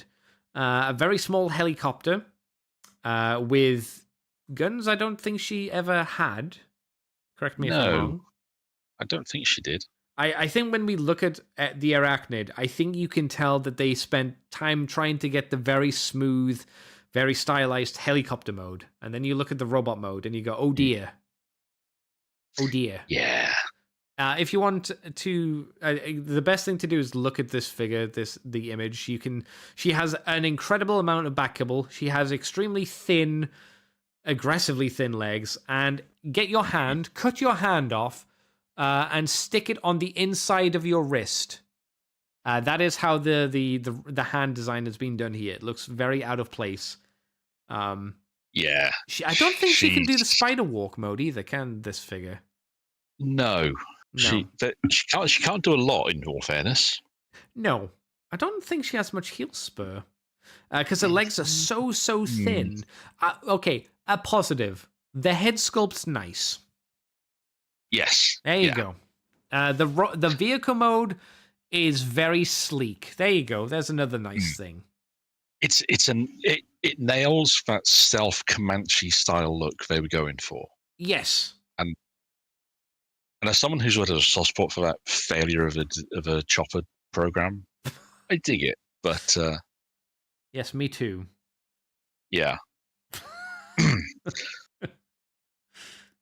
Don't get me started. Don't get me started on a rant about late 80s, early 90s American helicopter designs and how boring they get after they ditch all the fun stuff. Oh, that sounds like a podcast for you and Mr. White right there. Oh no! Are you saying it's not? That sounds exactly like your kind of thing. The problem is it could be, and stop giving me ideas for stuff. I'm helping. That's what I'm here for. I can't do things, but I can suggest things. That's what I'm good at. I'm an ideas man. I got a picture of Arachnid from Prime versus Prime, and if we look back and forth between the APC toy version, so here's the APC toy version of Arachnid on screen at the moment, and here is the Hasbro version. Let's get a. Okay, so we got this one, or you can get this one. Okay, again, we got this one. All right. Oh, we got this one. The APC toy one does actually have... Oh, he's got a side comparison. Oh, no. You can't do side by side. Oh, no. Oh, no. Look at them. Oh, dear. Jesus Christ. Look at that. There's a minor difference. As I'm saying... Out. Yeah, it shows in. Unfortunately, she sold out. But, yeah. I if you wanted a Arachnid, this is the version you should have got. Not this version, not the Hasbro version, the notoriously shit version. I don't know if Arachnid's Arms Micron version had any differences. I'm gonna say not enough, probably. Right. There was an Arms Micron version? Yeah, well, Arms Micron did like a version of every figure, so they'd have had one as well. The APC Toys one actually has a spider mode as well, so she has enough legs to go into that full kind of spider bimbly look as well, which is pretty neat. If I remember, the only thing I didn't like too much about the APC one was the helicopter was a little... the helicopter mode is not quite as smooth as the Hasbro one. It's good enough, though, and it's still quite slender, to be honest. Yeah. Mr. White says, I was bought this by an ex-girlfriend. Oh, I see why you broke up with it, to be fair, Mr. White. I remember working really hard to look grateful. Was he bought... Did she buy him the APC version or this version? Well, clearly Mr. White had done something wrong. Well, no, I think it was the Hasbro version that she bought him. Unfortunately. Yeah. Mr. White says, stop suggesting crappy podcast suggestions for me. Sorry, Mr. Big D. It looks like you're not going to be doing a helicopter podcast. Shucks. So, no Beast Hunters versions of Arachnid either. So we'll move on to one of the best figures, one of the better figures from the RID Transformers Prime line, which was Soundwave. APC Toys has done a version of this, but it's mainly just a re-release. The only thing that they added was that they gave him the tentacles, which he had in the show, which granted is a really cool additional extra because they were superposable, pliable, kind of bendy arms. So that's something this figure didn't have. This is a very slender, thin figure, but it was appropriate to how he looked in the show. And he also turned into a drone plane thing, and again they pulled out that pretty well. He does have a little bit of undercarriage, but mostly he's pretty smooth, to be honest. Yeah, honestly, it's kind of impressive how they managed to make him fold up as well as they have done. Yeah, with as minimal kibble as well. Yeah, he's maybe not the most posable. He could probably be a bit more posable here and there by today's standards, but for the time he came out, perfectly fine. And he also came with a laser beak drone as well. Yeah. Which again was pretty accurate to what he looked like in the show. Yeah, and I'm sure someone could say we're giving off double standards because his hands have got less skin on than Arachnids and his arms are spindly. But it's like, this is how he looked in the show. Yeah, that's the problem. That's the thing. Like. Yeah, it's just that's what he looked like. They've replicated the character. Arachnid didn't. No. This is look at the two figures. This is how you do it. Yes. And it's a bit of a blinder. Now, I will say this is another one I didn't have. Oh no! So it's actually 3 out of this set we're looking at I didn't have annoyingly, but this is the one that I regret not having. Yeah. Can you get the APC Toys one still, or the recolor of it? Because the recolor is pretty cool, to be honest. It's the recolor looks like it's the color scheme of a Cobra bat. You know, so it's like black with yellow and red. They're both shot out and shows it. Oh, yeah. all 3 versions sold out on the Shozy, unfortunately. Oh, all right. Well, but never mind. well, I found the black the Arachnid on AliExpress for it'll be about retail.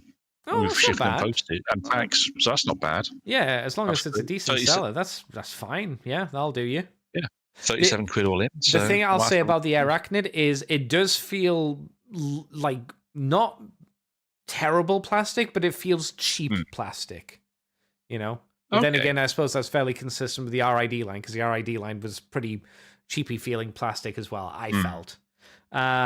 Again, they're very generous when they say it has an attack mode for this Soundwave figure, because they've just stuck Laserbeak on the top of the drone mode. But like I say, I think this is a really good figure. Sorry, I've just found it. I've just... Yeah? What? Sorry, I was just saying, I found him on AliExpress for 35 quid. A little expensive, but hey... Unless you can find the original figure. Oh, well, if you get that one, you'll have the tentacles as well, which would be nice. Yeah, that's quite nice, actually. It's tempting.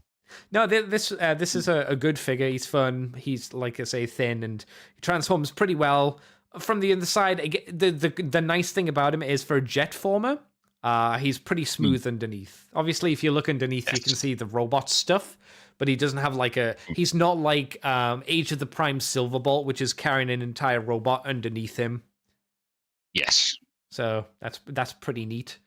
In terms of redos, he's had the Beast Hunters, and that's it. He didn't actually get a repaint. Okay, so the Beast Hunters one, which is the one I don't have, they have remolded it, and it actually, again, looks quite cool. I think the thing I don't like about the remold is the color scheme, as they've gone with a dark ocean blue and yellow. And it's a shame, because I think the remolded parts are quite nice. I just don't... it's not even that. He's got like black and then brown, like a really dark brown in places. Yeah, they went in for some weird naturalistic colors amongst the Beast Hunters, especially on the Decepticon side, because so many of them were supposed to. But whereas the Autobots were more actual hunters, the Decepticons were more... modes were much more supposed to be have animals, a bit of beast built into them. Yeah. So they're kind of pea yellow as well. I don't like the pea yellow.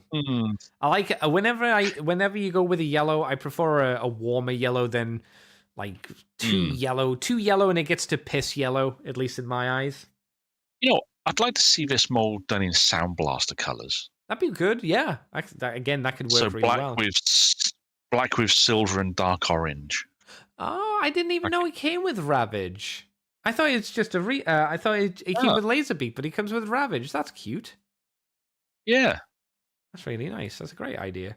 Yeah. Again, Ravage in brown, mostly brown, a dark brown, but fair enough. And then his jet mode kind of looks like something Batman would drive, to be honest.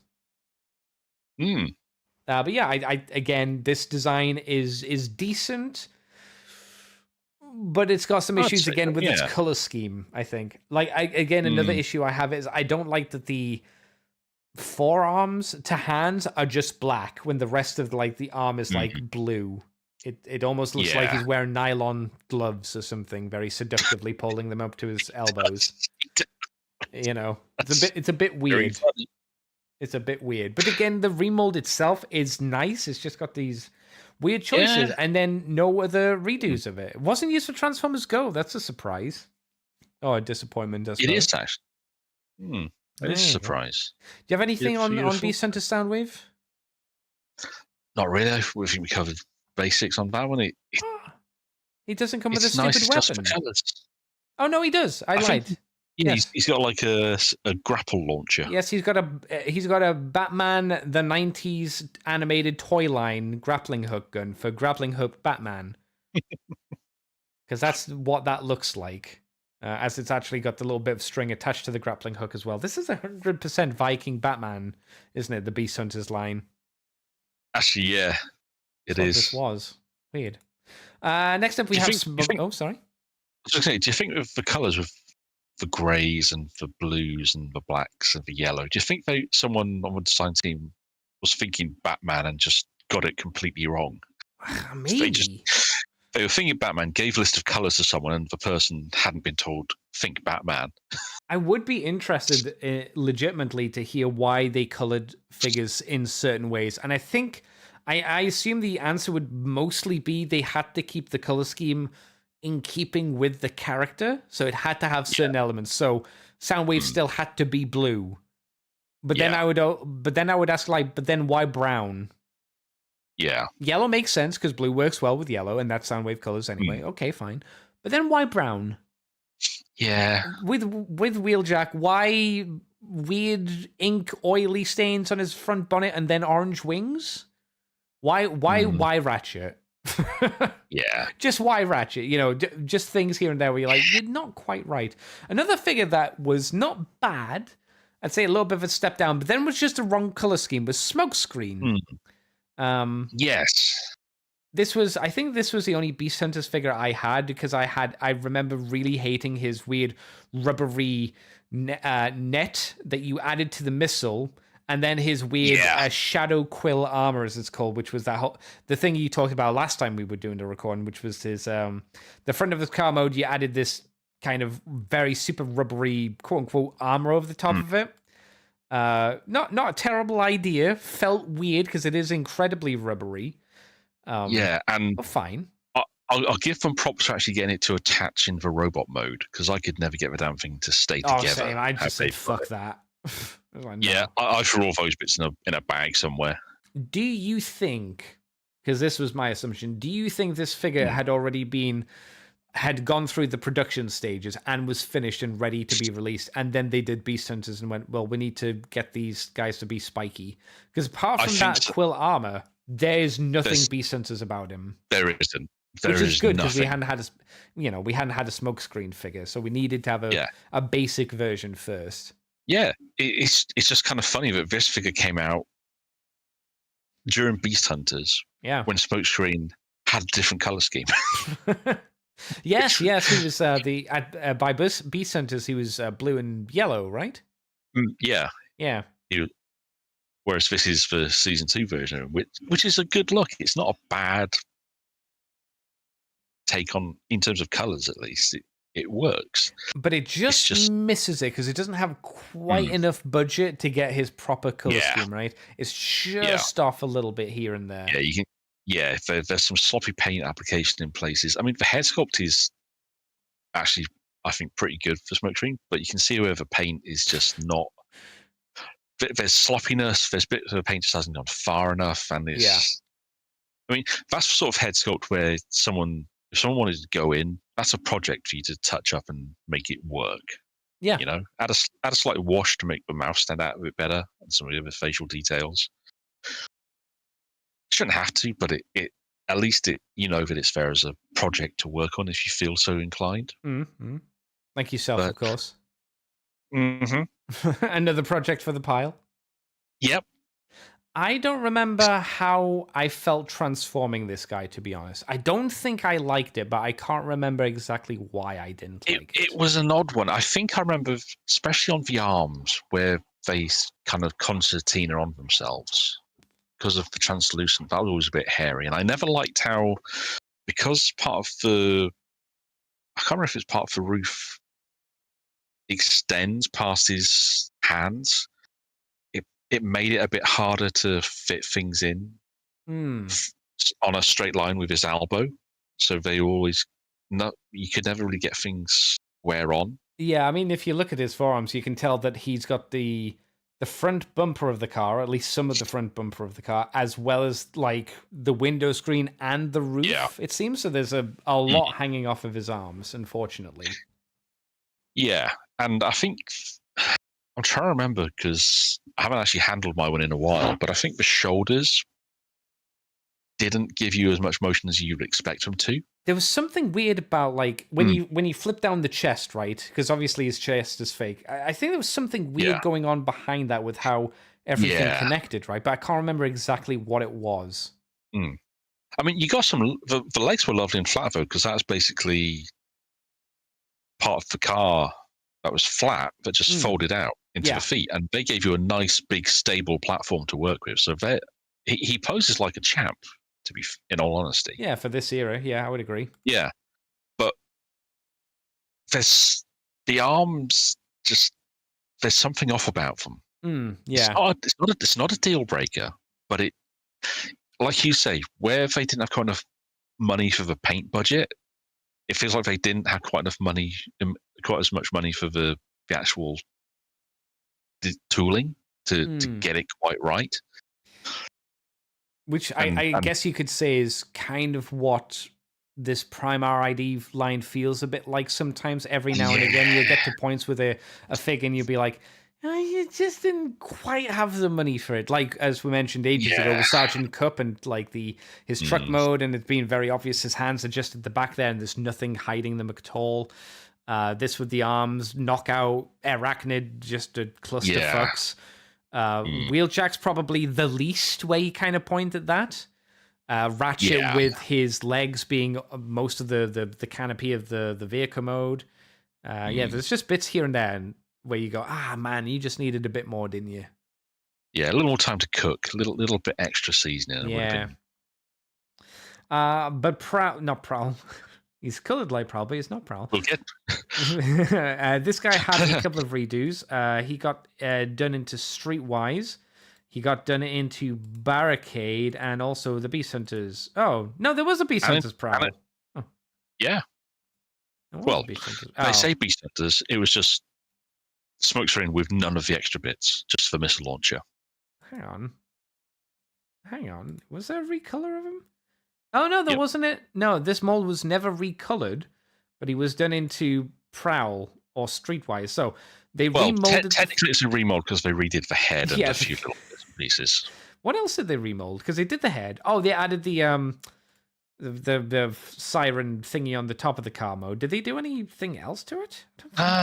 No. I mean, they've painted some of the shoulder detail that wasn't painted before. Otherwise, if anything, I mean, he doesn't come with the rubber. No, he doesn't have his rubber goo pieces. Yeah, so he doesn't come with those. Instead, he just gets the missile and the launcher, which looks really weird. Oh, are you talking specifically about the quote-unquote the Beast Hunters one? Well, Prowl and Streetwise both. And Barricade, I suspect, as well, yeah. Yeah. None of them come with... Well, Barricade at least has the option for the Frenzy that came from the subscription service. But, of course, yes. But Street Smart and... they're... Let's have a look at Streetwise. So... Okay, both Streetwise and Prowl have gone for the painted white over the translucent plastic, which looks rough. I would say, again, with this stupid Amazon gift set, that the Prowl figure is anus here. Very, very anus, especially comparing him to normal Prowl, who has way more paint and pops way more than this this really half-assed version of Prowl. We're not going to talk about that Prowl because it's just anus. So just standard Prowl, I think is pretty good, to be honest. Oh, the chest piece. Yeah. Is the chest piece different? Is the chest piece different, or is it just the paint? I think it's just painted differently, because whereas Smokescreen has a stripe down the middle, Prowl they painted half of it entirely. Yeah. I think that's what it is, because it painted so much of it black, it just changes the look a lot more. It makes the white around the eyepieces, in quotations, really pop a lot more. And I love the new head mold. The head mold's really good. It's a nice blending of animated Prowl's shades with classic Prowl's head crest. That's may not have been intentional, but I dig how that's come out. With this image as well, I think we can see what neither you nor I was a big fan of, which was how his shoulders work. Because he has giant shoulder pads that kind of lightly lie over. And they hide how poor the shoulders actually are, I did not remember that his shoulders were basically a ball peg on a hinge, and he used the big shoulder pads to kind of hide it. They look really fucking ugly. Yeah. That's probably why I remember not liking the figure, probably. Yeah. That's a shame. What do you think? Do you think the Prowl mold looks better than the Smokescreen? Because I think it does. I think the paint looks more consistent. it looks like there's more of it, and helps kind of pull the figure together a bit more than what the standard smokescreen looks like. I mean, smokescreen I'm happy to have because at least it gives me a full roster of, the cast. The cast. But Prowl is the nicer version of that mold, though. I totally agree. I mean, losing the rubber gimmick stuff to get more paint, I'm happy with I'll that. take that. Yeah, 100%. And it's a good head sculpt. It's Prowl, and it's a Prowl that looks like a nice take on Prowl, as a lot of G1ers would remember him. Yeah. So I'll take that. Yeah. And Barricade, again, looks really nice, I think. I'm not sure why they decided to make it a collector's club figure, but they've got the To Punish and Enslave. They've got the same color scheme as you would expect from Barricade from the movies. I will say it's maybe a bit of a shame that his light bar for his police thing is mostly red, and then the blue bit is just kind of shunted on, so it looks a little off. Yeah, I'm trying. I think 2014 may have been, was that sort of tail end of the Collectors Club? So I know some of the subscription figures, they started to get real weird. And I think this may have come after Don Figueroa's artwork of a G1 Barricade based off of the G1 smokescreen design. Oh, is that where this started, where it's like Prowl must now be repainted into Barricade? Yeah, that Don Fig bit of artwork. See, I think it may have been for Regeneration 1. Right, okay. Because it was around this point, actually no, it was a little bit later where they introduced Barricade into the IDW verse. So it was one series where they had him and Prowl as partners pre-war. Right. And they went different directions, and another one post-war where they tried to explain how he was the Decepticons' kind of enforcer, but not for where you'd think. So they did some interesting stuff in that regard, but they still tried to pitch him very much as being a counterpart to Prowl, which has become like the baseline nowadays. But yeah, I think this is a good redo. Again, like we say, a bit of an odd choice, but you mentioned he comes with Frenzy. Who's Frenzy based off of? In fact, I think Frenzy may have been a separate figure. Actually, no, he did come with Barricade. He did come with Barricade. Yeah. But yeah, this guy doesn't look like Frenzy from the movie, but it's nice. He's a chainsaw dude. It's pretty decent. Probably this Arms Micron probably should have came with Knockout, to be fair, since Knockout had a chainsaw. For those who remember, it's okay. Pretty solid though. Shall we move on to Skyquake? Let's. Skyquake and Dreadwind, of course. So this Voyager has the horrific gimmick of the. Do you want his Gatling gun? Well, my friend, you're gonna have to hold this big green bit downwards to have it constantly deployed, or it's gonna fold up and look like crap. He luckily did come with a normal sword, but since his main weapon, did he use? I don't think he used a sword. I think he only used a Gatling gun. To be fair, I think he had this. I'm trying to remember which one of them. Dreadwind used the sword all the time. Yeah, and he had a gun, but I don't think I don't remember Skyquake using a sword. No, I don't think he did. I mean, he was only in one bloody episode, so you know. Yeah. This is an okay figure. It has too many rubbery bits. For instance, for some reason, his knees are rubber. I don't know why. Yes. I guess because they're slightly pointy, they had to make them rubber. The wings on the side of his shoulders are also rubber. And the wing tips on the back of the plane that stick upwards, whatever. What do they have a fancy name, Big D? You know things. Tail fins. Okay, those are they not just the horizontal ones? They're the vertical ones as well. Okay, the tail fins were also rubbery as well. Oh, and the nose cone. The nose cone was rubbery as well. And this was super rubbery rubber as well. Very, very bendy rubber. Well, it's because of all the spiky bits. We don't want kids to hurt themselves. Just make it thicker, blunt plastic then. about the nose cone?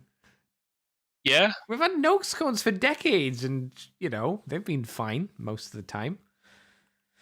He did also have a lot of undercarriage. His waist is basically directly split in half directly under the nose cone. Well, not directly under the nose cone, but the main body of the plane, at least. And it gets a little bit messy. It looks fine from the top, though. Yeah. I'm trying to remember other parts that were annoying. At least the undercarriage, you can get away with explaining it away as being like the engines potentially and stuff like that. The hands sticking out of the back is the worst bit for me. Oh, God, I forgot about that. Yes. Yeah. Yeah. They're just not covered. I can see them if I'm looking at them. You can, at the back of the picture, you can just about see like his knuckles kind of poking out the back there, which is like for a plane mode to see the hands for a Voyager always sucks. Yeah. The actual robot mode is okay. He also has a thing like smokescreen where the shoulder pads kind of attempt to hide that the arms just kind of horizontally stick out and then have a ball joint there, which is again a little bit on the ugly side. Do you have any? Oh, his head was rubber as well. I forgot his entire head was rubber. Yeah. And there was no need for that. His head wasn't that spiky to begin with. There really wasn't. But I'm guessing someone at Hasbro saw the design and thought, can't send that out all as it is. It's too spiky for the kids. It's like, well, that's for character design. Make those bits rubber then. Oh, okay. But here's the stupid thing. How spiky are the fingers? How spiky are the forearms? How spiky are the back of the wings? The wing tips in robot mode that come down? Yeah. The wing tips, the tail fins on his legs, his feet, they're pretty pointy as well. Mm-hmm. They're not done. They're still hard plastic. It's bizarre. It really is. But then again, I think as we've mentioned throughout the show, there's just been random choices which just seemingly from our perspective as customers are just odd. Like, why would you do this? Yeah. What odd choices. Mr. White said, hang on. Mr. White said, the soft plastic on his toy, ish. Yeah, a lot of ish. That said, I remember the scramble to get this figure in my local Toys R Us. Took a while to find him. I never got Skyquake, but I did get Dreadwind. I got the Japanese Arms Micron Dreadwind because he had nicer colors to him. Not massively nicer, but a little bit nicer. And he didn't have the shitty weapon. He had like an Arms Micron weapon, which is a problem in itself. But it didn't have you didn't have to hold it down to have it deployed at least. I've got both the Hasbro releases, and I hate those guns. I keep meaning to order the upgrade kit to give them proper guns and just get around. The thing is, now I'll have to order 4 of them because I've got the legacy versions as well now. Oh yeah, because the legacy didn't come with like the classic. Well, not the classic guns, but his gun, right? Well, the legacy ones do come with the right guns, but they're kind of slightly small. Oh, that's what it is. Okay, I was like, wait, yeah. I mean, they work, but the guys who did the upgrade kit for the Prime figures did a slight. I don't know if it was even a retool. I think it was just a straight re-release because the guns are fully compatible with. Because they're 5mm peg. So they've just re-released them. Did not, right? More runs. Yeah. In terms of, go on. Oh, sorry. No. I was just going to say, I actually liked these at the time, but I think I kind of prefer the engineering on the legacy ones for all its flaws. I don't have the legacy one, so I can't say for sure. I'm sure I'm 100% sure that the engineering is more than likely better because it's a newer figure versus an older figure. The thing that obviously stops me from wanting to get it is it's not Prime Skyquake. It's the weird legacy look, which isn't the right look at all. This is still the best version of the figure because there isn't another Prime version of Skyquake out there, unfortunately. Yeah, which is.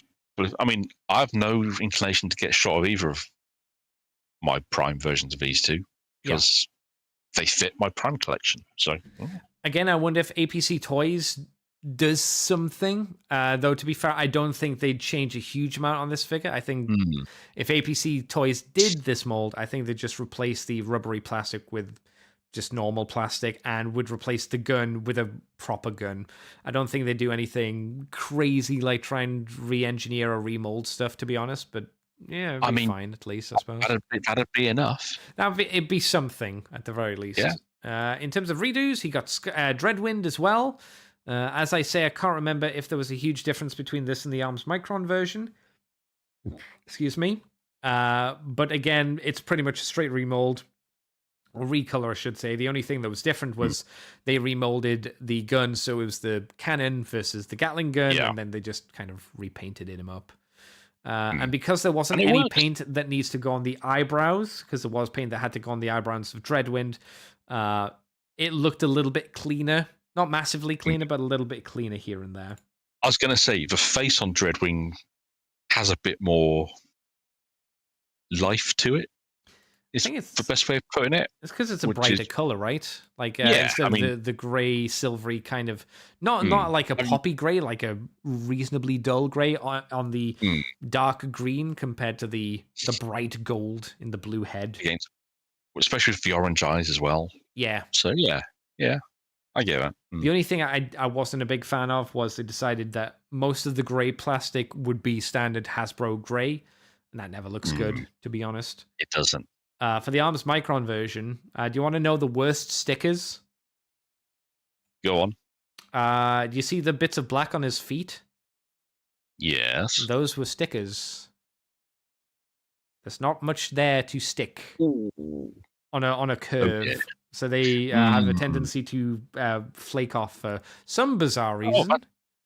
That's fun. Who knows why? What a strange thing to do. But yeah, Dreadwind and Skyquake, both, you look at them and you go, I wish you were better. I'd argue that the Commander class is probably better. Commander class Cyberverse. I think I had heard rumblings to that effect, that just because they didn't have stupidly gimmicky weapon, they actually came with proper guns even in transparent, at least they weren't the clunky messes of the automorph weapons. Well, it's not just that, but if you click on the links on the page and you look at the vehicle mode for the Cyberverse Commander, you can already tell it's much cleaner. Oh yeah, it's not nearly as thick on the bottom. Nicer. If you want to pull out an issue, the shoulders are still a bit weird. Like obviously you can flip down the shoulder pads so they're a bit more flush, but that could be a bit cleaner. Generally speaking, it's probably the better mold. It wouldn't be like if you just control and T and scale this up, it wouldn't be great. It'd still have its own issues, but it would be a much cleaner, less intricate toy. And like you say, you get the right gun and the right sword at least, which is also nice.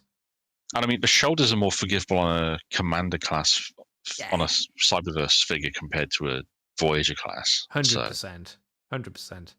So if you want the best version of this toy, arguably the Commander class is the more fun Transformer and the cleaner Transformer. It's just smaller, and you go, I wish it could do a bit more.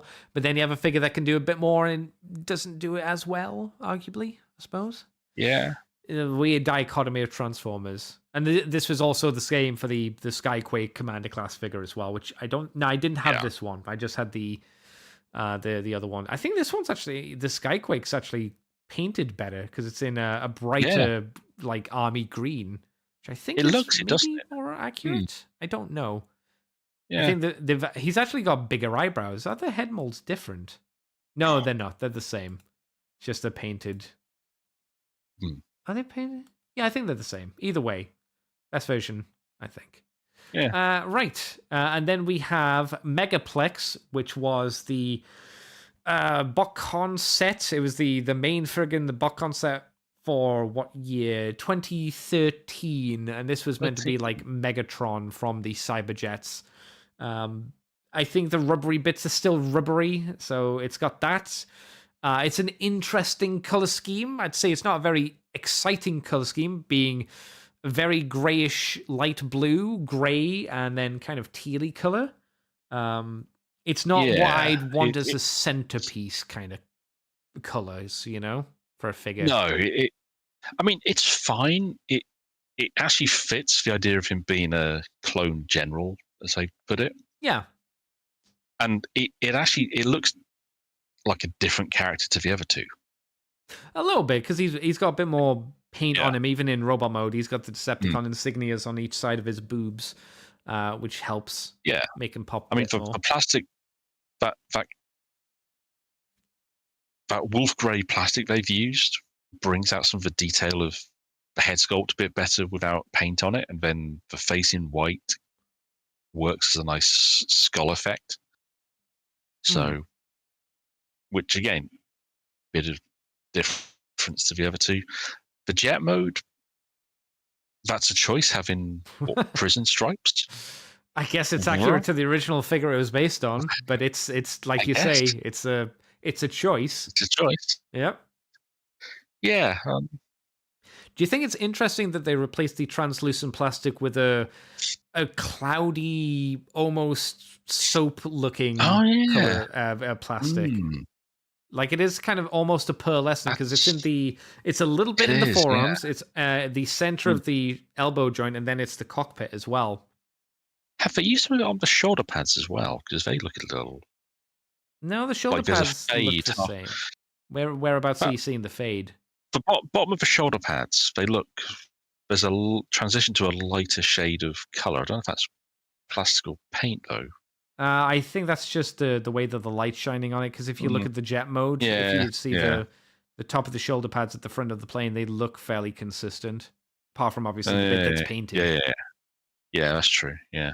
So this was the other version. If you look at Megaplex from 1997, he does have the prison stripes, but only on the wings. I don't know why only on the wings, but it is a look. Again, this is why that set didn't do desperately well, because as one of the big figures in the set, you don't want this as one of the big figures in the set, because it's not very interesting to look at. Yeah. The biggest figure was Obsidian, which was also a weird figure, to be fair, because it was based on a movie figure, but with a really nice head sculpt. Oh, a really weird movie figure. What was the movie figure it was based on? What was his name? Hunt for the Decepticons Highbrow. Yeah. Which was a really weird one. Yeah, I have the Highbrow figure. It's so bizarre. Yeah. It's fun, but it's just like, okay. Again, you look at it and you're like, I get why you use it for Obsidian, but it's not a centerpiece, I think, for a collector box set. But never mind. We're talking about Megaplex, I suppose. Megaplex. He's okay, I suppose. Yeah. Interesting that they didn't package him with the. I know we've gone in at length about how it's a shit accessory, but he doesn't have. He doesn't. They just gave him the sword and just went, "Oh fuck it, we're not giving them the shitty gun. Fuck that." I guess it's because that was lights, right? So they were just like, "It's electronics. No way, we're not going to be making that." I'm guessing those things were probably on a separate sprue as well, right? Because it was translucent plastic, and then the box was a different colored plastic, maybe. So maybe that just wasn't part. Maybe it just wasn't part of the mold, I guess. And the last figure we're going to be talking about tonight, because we're going to save. We're looking at the time. We're going to save Beast Hunters until next time, like the full Beast Hunters experience. We're going to be talking about Ultra Magnus, not the one we talked about last time. The one that was a completely new mold that came out before the Beast Hunters Ultra Magnus. So this was our first Ultra Magnus, because we didn't know Ultra Magnus was. Did we know Magnus was going to be in the show once this figure came out, or did this figure came out and then Magnus appeared in the show? I think this came out and then Magnus showed up. I think that's how it went as well. Because I remember seeing it on the shelf and thinking, "Oh, hello," because I hadn't expected it, and I thought, "It's Ultra Magnus," and it's an original figure. It's not a repaint or anything like that. So so I did pick this one up. And then the show went, he's just going to be Prime, effectively, body-wise. Yeah. I never got this. I didn't think it looked great. In the pictures as well, you had this, right? Yeah. Does he actually have knock knees? Because it looks like in the robot image, his knees are pushed together, like he's trying not to pee himself. I never noticed that, to be fair. Okay. Is it something to do with how they've transformed it or how they've posed it, or is it just how it is? Because it looks weird, right? It does. I'm sure mine doesn't have certainly not to that extent. If it does, because that looks excessive. That looks like it's coming for, because that wouldn't transform flush like that. That looks like they've got misassembled parts, not mistransformed. It might be just mistransformed, because we have seen TFU mistransform things and have pictures of them mistransformed in the past, so it might just not be done right. But it certainly looks weird. Yeah, but I mean, I've been quite happy to have this one in my collection. It's actually got one for least egregious Automorph weapons, because the damn thing locks into its gun mode. Oh, you mean the thing that every one of them should have fucking done, and there's no excuse that they didn't. Yeah. That's good, but also at the same time really annoying. It really is. Yeah, I'll agree that the Automorph gun doesn't look that bad. The hammer mode doesn't look great, but for a gun, it looks all right, and I like the missile design. The missile looks really cool. I mean, I'd have liked to have had 2 of those missiles, just to get the proper twin missile shoulder pad thing going on. But yeah, that's because it does have the G1 Magnus missile warhead, which is yes, of course. I like that, but you only get one of them. And it's like, oh well. Why not both? Just 2. Come on, bro. But it does have a nice looking gun that can be a big ass hammer. So, how was the hammer mode? Because it doesn't really show it in hammer mode for some reason. The images. I remember it being fine. I didn't have any real issues with it. Given it has to turn into a gun, there are limitations you accept. Sure. And even the fact it's a big old piece of translucent plastic, it didn't. I don't think it had a light up gimmick, thankfully. The fact that both modes could lock fairly securely, so you didn't have to hold them in either mode, which was nice. It was just doing that gimmick properly, you know? And they struggled with that across this line and across Revenge of the Fallen when they brought it back, and there were so many. No, Dark of the Moon. Dark of the Moon, sorry. Yeah. But Dark of the Moon has some really nice weapons with this gimmick, but none of them lock. Yeah, Thundercracker had the cool chainsaws, and they'd flip forward to make really long chainswords, and just, again, like you say, just lock into place. But nope. Yeah. Nope. Bizarre. Yep. I'm looking at the vehicle mode for this guy, and it looks like, once again, it's the line going, we don't just have quite enough budget. As the back of the trailer, the legs don't really look like the feet, at the very least, they're just pointing up. They haven't really done anything there, unfortunately. Yeah, they've been generous enough to say they've been generous enough to say that he's got 4 different attack modes, where it looks like it's just a slightly different arranging of the gun, or rather the missile, or the gun. Bless them. Yeah. Arms Micron also did their version of the figure as well. Seems mostly it's just in a lighter blue than the American version, and it seems like there's either paint or stickers. I'm not quite sure. His knees don't look nearly quite as knock-kneed as the Hasbro version. He still looks like he needs to pee just a little bit. Not too bad, though. And I think I like the vehicle mode a little bit more, as it's got like granted, it's obviously a sticker running up the side of the door panels and whatnot. And I will say, though, that because he doesn't come with the gimmick weapon, his vehicle mode looks a bit weird when they've just kind of awkwardly stuck the fairly small working man's hammer on the back of him, because it's not like a sledgehammer hammer. It looks more like something that you use for nails versus something a bit more intimidating. Or a gun, you know? Yeah. So that doesn't quite work for the Arms Micron version, I'll say. It is a shame that he's a bit lacking in that regard. But, it needed a thicker shaft if we're going to go crude. You know? It needed to do something. And again, he doesn't have I think it would have been good, like you said before, if this version, the Arms Micron version, came with 2 little side missiles for the Ultra Magnus look, right? But they didn't do that. That would have been nice, yeah. So would you like? How does he compare to Skyquake and that kind of mold? Because you said you weren't a big fan of that. Do you think it's better than that? And like by a lot or by a little? I mean, this is the one that I bought retail, because the others I all got second hand after the show to fill in bits of the collection, Skyquick and Dreadwing. But Magnus, I think he was the only Prime Voyager. Was he the only one? Yeah, he was the only Prime Voyager I bought during the show's run, and from Toys R Us on retail. And I've been more than happy to have him in my collection. Part of me would have liked to have had one of the later versions that was more screen accurate, but I always liked to have this one. He had his own design.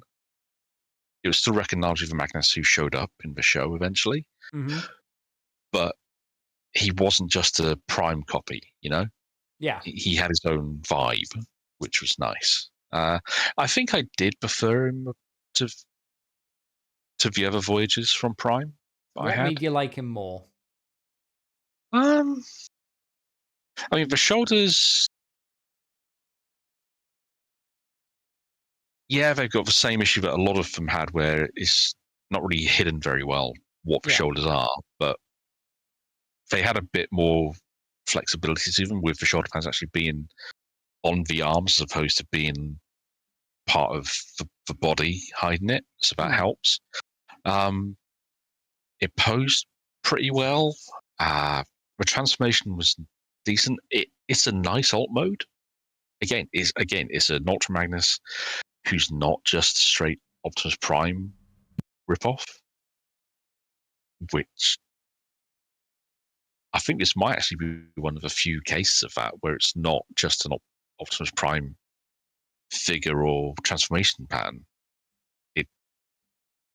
It's a flat nose truck, but it's a different style of flat nose truck to most Primes, and it's not the Peterbilt truck that Magnus gets retooled out of eventually.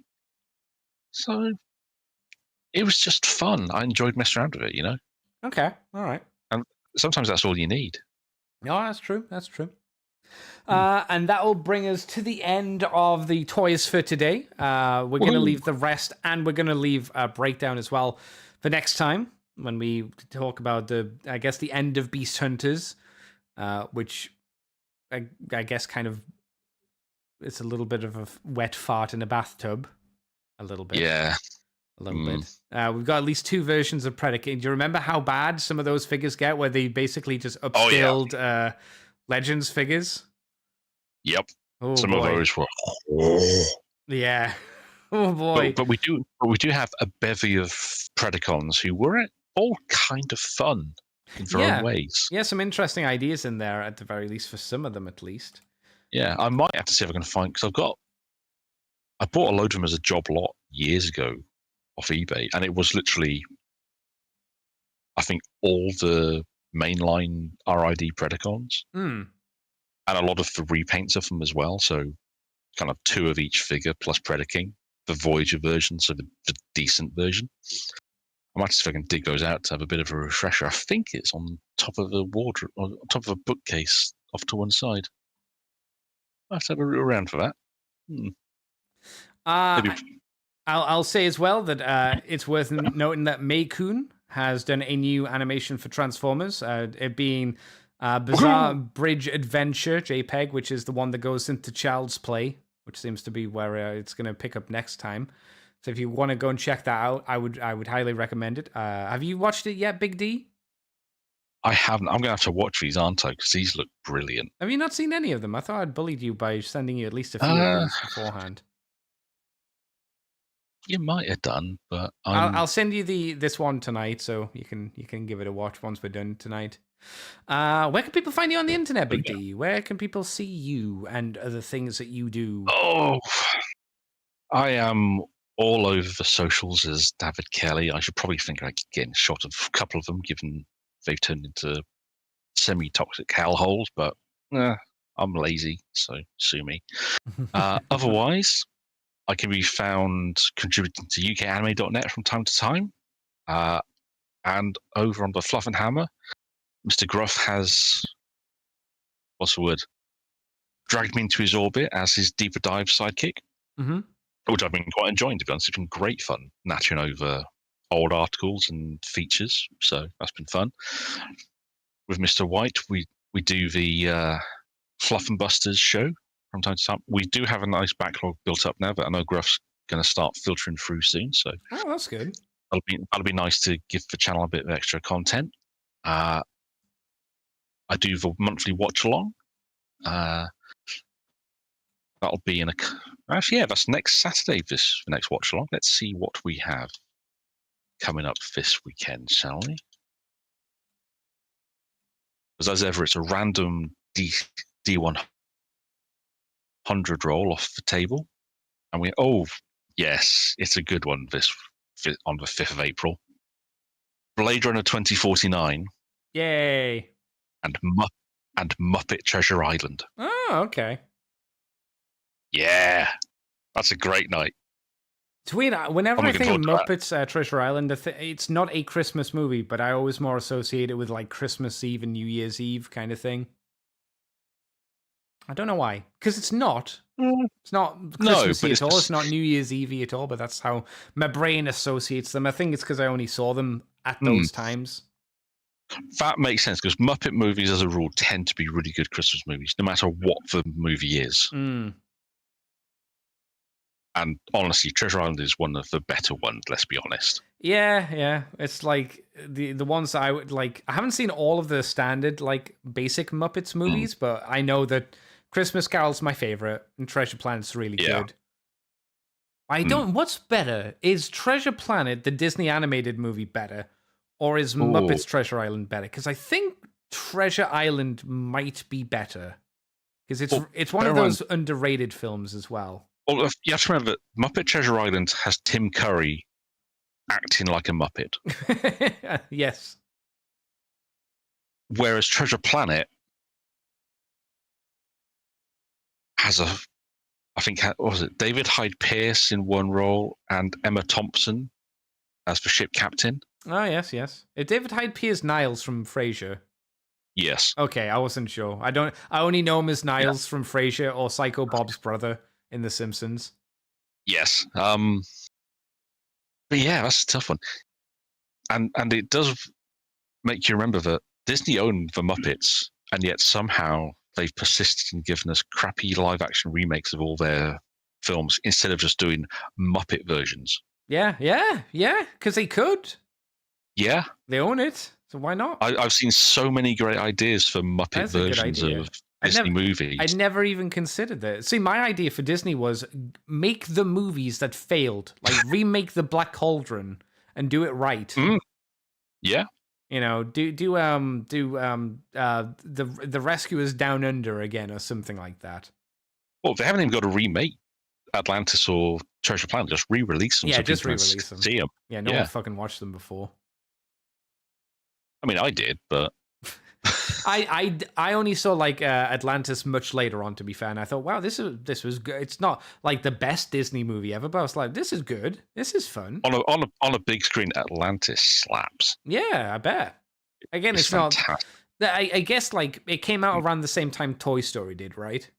Oh yeah, and I think Toy Story is the better movie, and I don't just mean because it's CGI. I think the story's more interesting and more engaging and thoughtful than Atlantis. But Atlantis is still good. I mean, it gets points. One, the fact that Mark Mignola did all the character design work, Hellboy. So that makes sense. Shows. Yeah. And it's one of those patches where Disney did an animated film that wasn't full of. It was a regular movie just done as an animation. If you know what I mean. So it didn't have the traditional Disney song and dance routines. It was a straight adventure film, which happened to be a cartoon.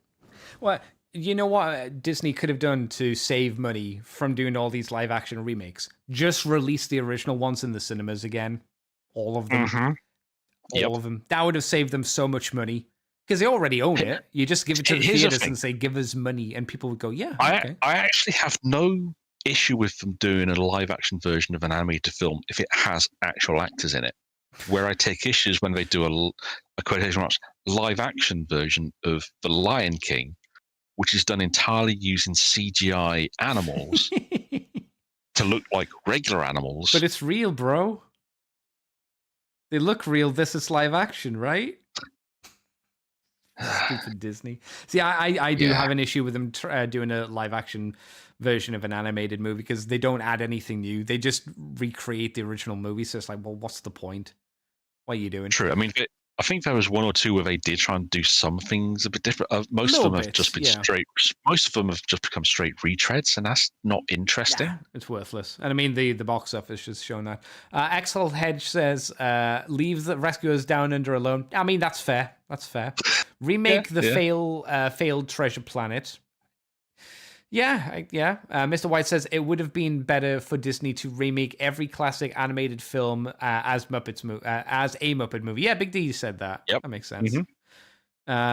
Again, they're just like you could re-release because they own Anastasia now technically as well, don't they? Oh yeah, they own Don Blue. They own Anastasia. They own Titan AE. Oh yeah, that was a good film. Not amazing, but it's like it was fun enough. Like you'd take your kids to watch that again, and it's fine. Absolutely. And if they want to do a live action film, do a live action Titan AE. That film would be brutal. Oh yeah, it could be. You could remake The Black Hole because that was kind of that's a live action. You could make a animated version of The Black Hole. That would be better. That's what I do. The Muppet Black Hole. The Muppet Black. That sounds rude. The Muppet Black Hole. But yeah, I think the better thing for Disney to have done was to get all of their failed movies and remake them, and then you take the successful sequels. Like, what was the successful sequels that Disney made? Was Prince of Thieves good? Like Aladdin 3 was Prince of Thieves good, but it had TV budget. I think I'm trying to think because I've seen Return of Jafar. That wasn't great. No, its only saving point is the fact that it explains how Iago returns. Yeah, pretty much. It's a setup for the Aladdin cartoon, which wasn't a terrible cartoon. No, for cartoon, actually, most of Disney's spin-off cartoons for films during the 90s and 2000s were pretty decent. A new animated DuckTales movie, but not CGI and not live action. Do it animated. But with the cast of the more recent version as well. Yeah. Because Vash was pretty great. That was a really good cartoon. That was a fantastic cartoon. Yeah. I mean, Disney have all the tools. They can do good stuff. But what if we just whore out our IP? Yeah. What if we just buy more IP? Says Bob Iger. We'll buy more stuff and whore out our classic stuff and make it worse. Yeah. The Disney way. It's bizarre. Yeah. Because they've sat on the Muppet license for decades.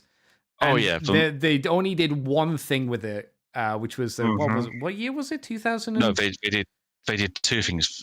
So no, they did one. There wasn't a sequel. Was it just one? Muppets Most Wanted didn't happen. It didn't happen. You could tell that was done with no fucking passion like the first one was. That was really sad. Especially after how good that first Muppet movie was. Well, whatever year it was. That first one, I went to see it at the cinema and that was brilliant. Yeah, same. It was really good. Yeah. And the last really good thing the Jim Henson Studio did got cancelled. Well, the last thing I remember the Jim Henson Studio got cancelled, which was the Netflix series the Netflix series for The Dark Crystal. Oh, yeah, yeah. That was a really good show.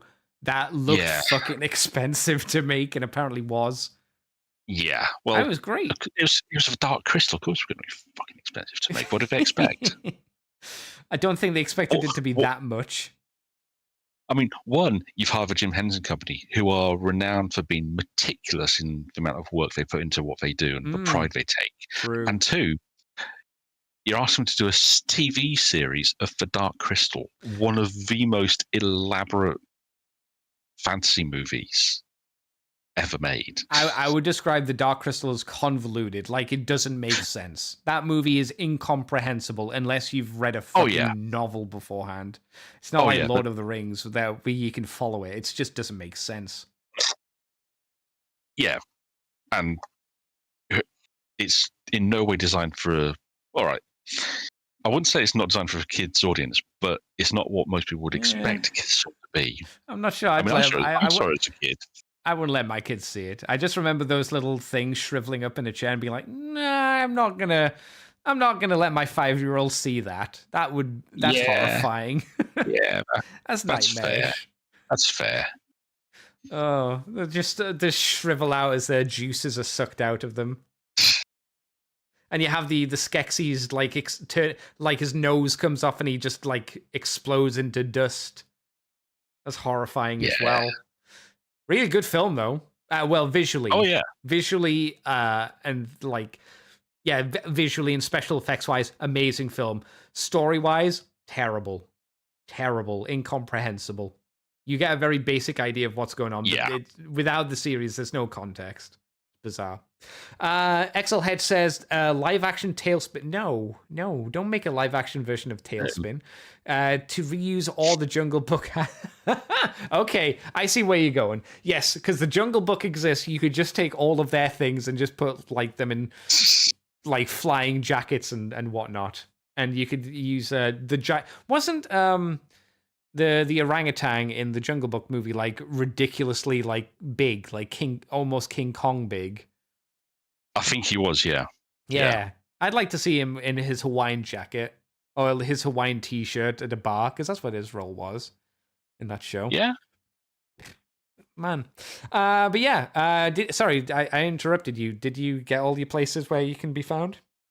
I did. Yep. Oh, okay. You can find me on Twitter, Twitch, YouTube, and all those places as Andy, Decayed Andy. We're on Flesh of the Human Being. We're on Moonbase 2 forums, Twitter, iTunes, YouTube, all those places as Moonbase 2 Transformers Podcast. If you want to join us here, we're every Sunday at around 9:30ish in the evening, UK time. If you want to be part of the live audience, thank you very much for coming on by, Big D. No worries. Always happy. And thank you very much, everybody, for coming on by as well. We'll be back next week with maybe real news. Who knows? It's all dependent on what comes out, I suppose. Otherwise, Big D will be back for Beast Hunters, I suppose, right? I guess so. Yeah. If you want to be. It's the main thing. So until then, thanks for coming on by, everybody. And we'll see you next time. Bye-bye, everybody. Bye-bye. Bye-bye.